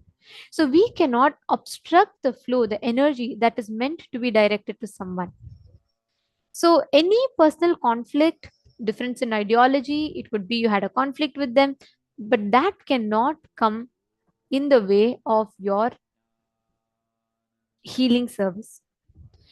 Of course, you may refuse the service or to anyone or anything only when your personal life might be in danger. For example, if a snake is wounded and you know if you go and touch it, it is going to bite you. You're not going to be going and healing it.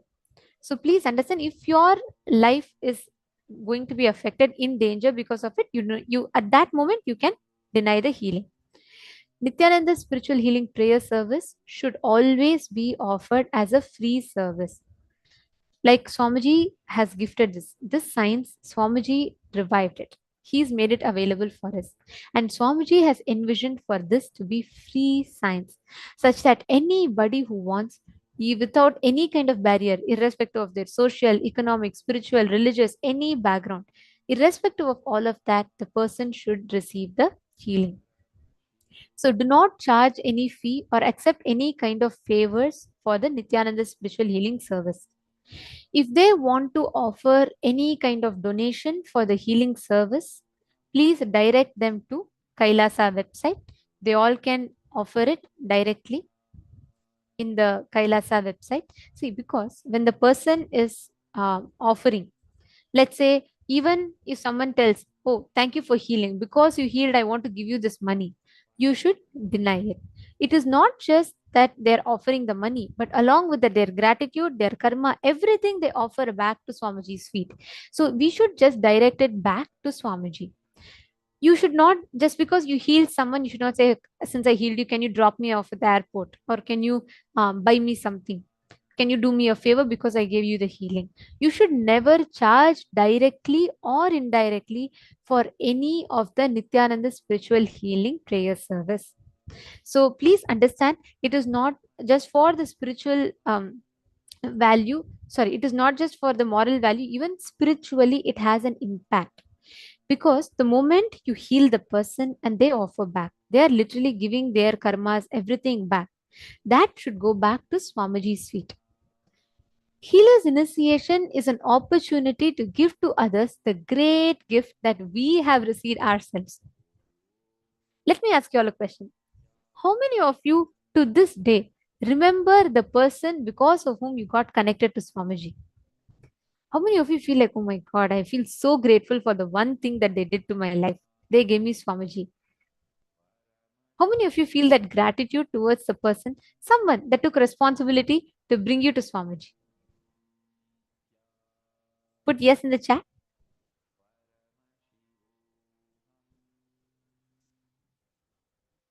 Yes, okay.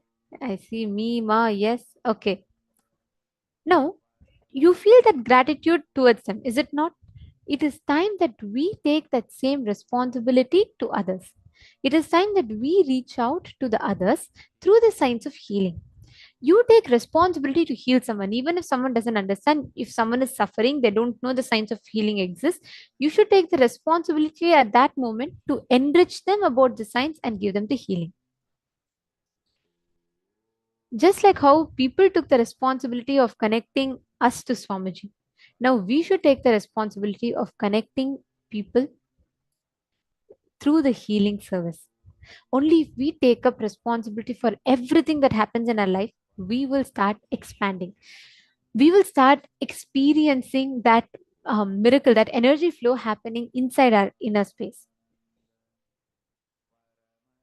So please understand, when you feel compassion towards other suffering, the whole thing takes the shape of responsibility and it will express itself as energy. That is why if you see Swamiji, right, constantly Swamiji is oozing with energy. You can never see Swamiji tired. Why? Because Swamiji feels that endless compassion for all the suffering that us human beings go through, and he makes himself available out of his extreme compassion to heal us from whatever suffering that we are stuck in. So, the Nithyananda spiritual healing technique is that it not only helps the person you are healing, but it also helps you in your own spiritual growth. So, it is not like you are, many times people have this question, is it like Reiki healing? Do we give our energy to someone? No. This happens, this whole healing happens inside of you. It also gives a beautiful flow of energy even inside you. Yes, Robert Ramaya is saying he also feels the gratitude still for the person who connected him to Swamiji. Now it is time that as healers, we become Swamiji's hands. In the satsang Swamiji was saying in the session, healers are all literally like Swamiji's hands. Anywhere we go, put the hand on a person, when you, from the intention of healing, Swamiji's energy flows through. And one important guideline is, for social reasons, you can directly touch and heal only people of your gender. For the opposite gender, please use healing stick or Atmalinga. Any of these you can use, but only people of your gender you will be using this, you will be healing, because this doesn't have any spiritual significance as such. This is for social reasons. Your immediate family members like your husband, your father, your son, you can heal directly. For all the others, you have to use a healing stick or Atmalinga to heal. You all can see here, the healing is done in this way, where you will be having the participant face Swamiji, face the Atma Murti and sit. You will be playing the Mahavakya and you will be standing in the side, placing your palm or placing the healing stick on the person's head, or if there's any particular part, let's say they have shoulder pain or back pain, you'll place your hand on that particular part, or you can just place it on their Sahasrara Chakra. Let them face Swamiji and sit, and you'll be playing the Mahavakya where they connect. And intensely, you'll see suddenly the energy will automatically start gushing through you. You need not worry about when you should start, when you should stop. You just intend to heal. That's all is your role. From there on, you will see that the energy, the intense energy of Swamiji's will start flowing through, and you will suddenly see that whole energy will gush, and on its own it will stop. So then you will know you will have to pause healing at that point in time.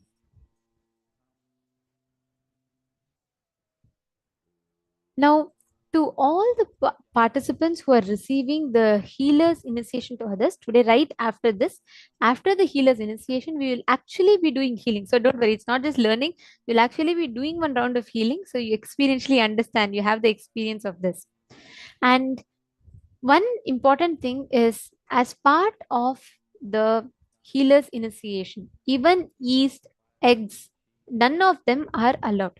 You should not eat yeast or anything. If you have eaten accidentally, you cannot continue the healing. You have to request for reinitiation.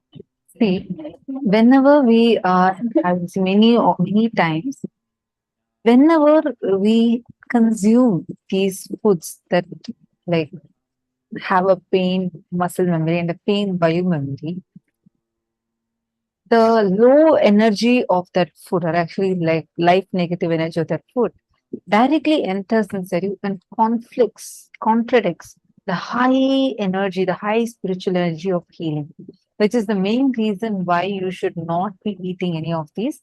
Therefore, if any of you have by mistake in the past eaten any of these items and you would like to receive a re-initiation, please do let us know. And if any of you who have taken, probably you chose to take only self-healing before, and today you want to take healing for others, you're also more than welcome. Today we are going to be having this very special spiritual healers initiation. Nithyananda spiritual healers initiation. So we are now going to be showing you the form where you can heal. You can register so that you can receive this initiation.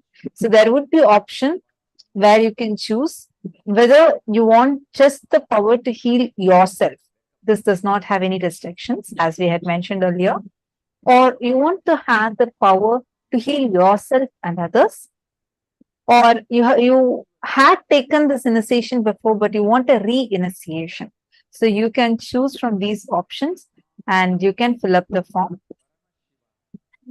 When you are doing the healing, when you're doing the spiritual healing service, have a picture of Swamiji in the room always, because only that is a source of the energy. And make sure your body language shows care and concern when you're healing the other person. And always make sure that you play the Mahavakya during the healing prayer service.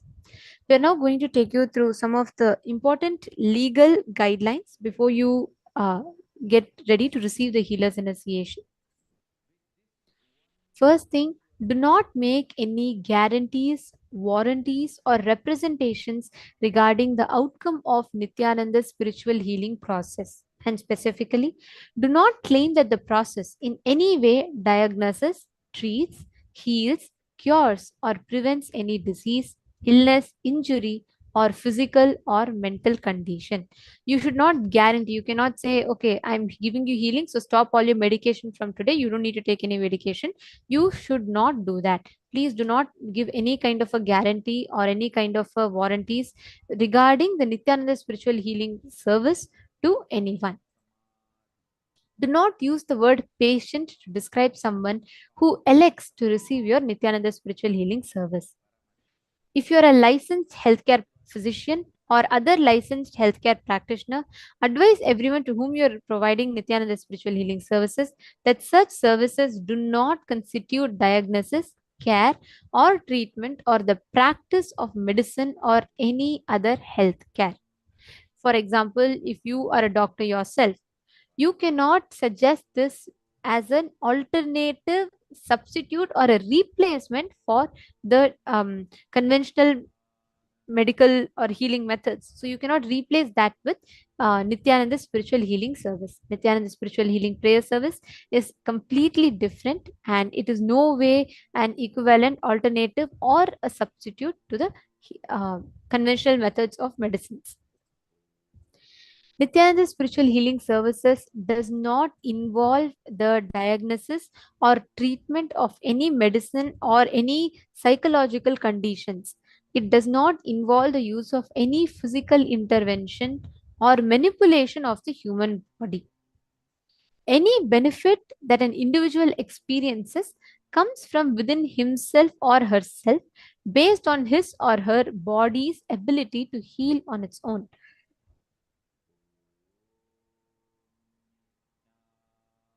Nithyananda spiritual healing prayer service, this whole spiritual healing is purely from the person, the receiver's innate ability to heal himself. That's what Swamiji awakens to the healing. So it does not involve any diagnosis, it does not involve any treatment. You can't call that you're under giving someone a treatment because you're healing them. No, this is no way an equivalent or substitute to a treatment. And we request every one of you to take a few minutes, and if you're all understanding what we have shared with you so far, and if you acknowledge that your participation in the Nithyananda spiritual healing program is on a voluntary basis,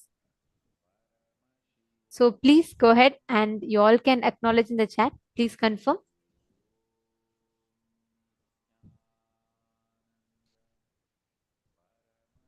Request every one of you to take a few minutes. If you're very clear with this is the healing procedure and you have understood it and you're ready, please go ahead and you all can comment.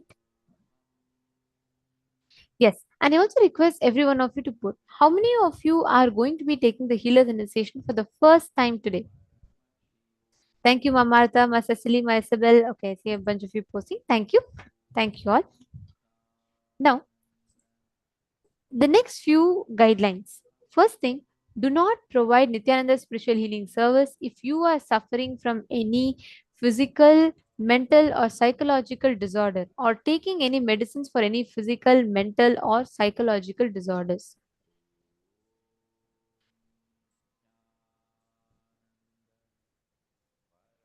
If you become aware that an individual who has requested your Nithyananda spiritual healing services appears to suffer from a mental disorder, do not provide Nithyananda spiritual healing service and recommend that he or she seeks attention from the appropriate licensed healthcare practitioner or mental health care provider.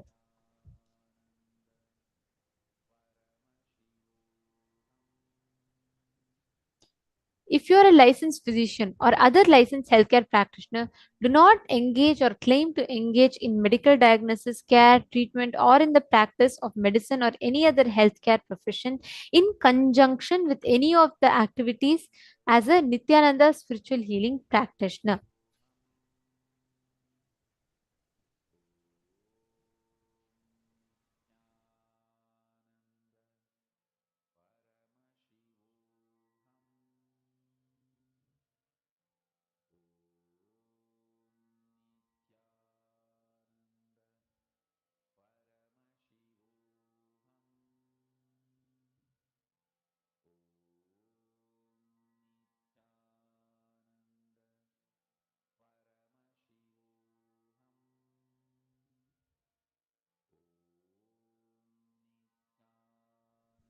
Yes.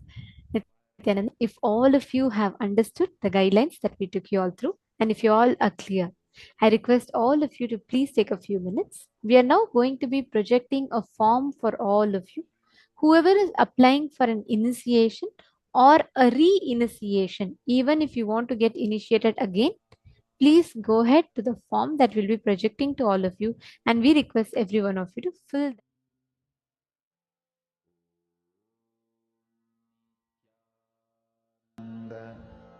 Paramashivam.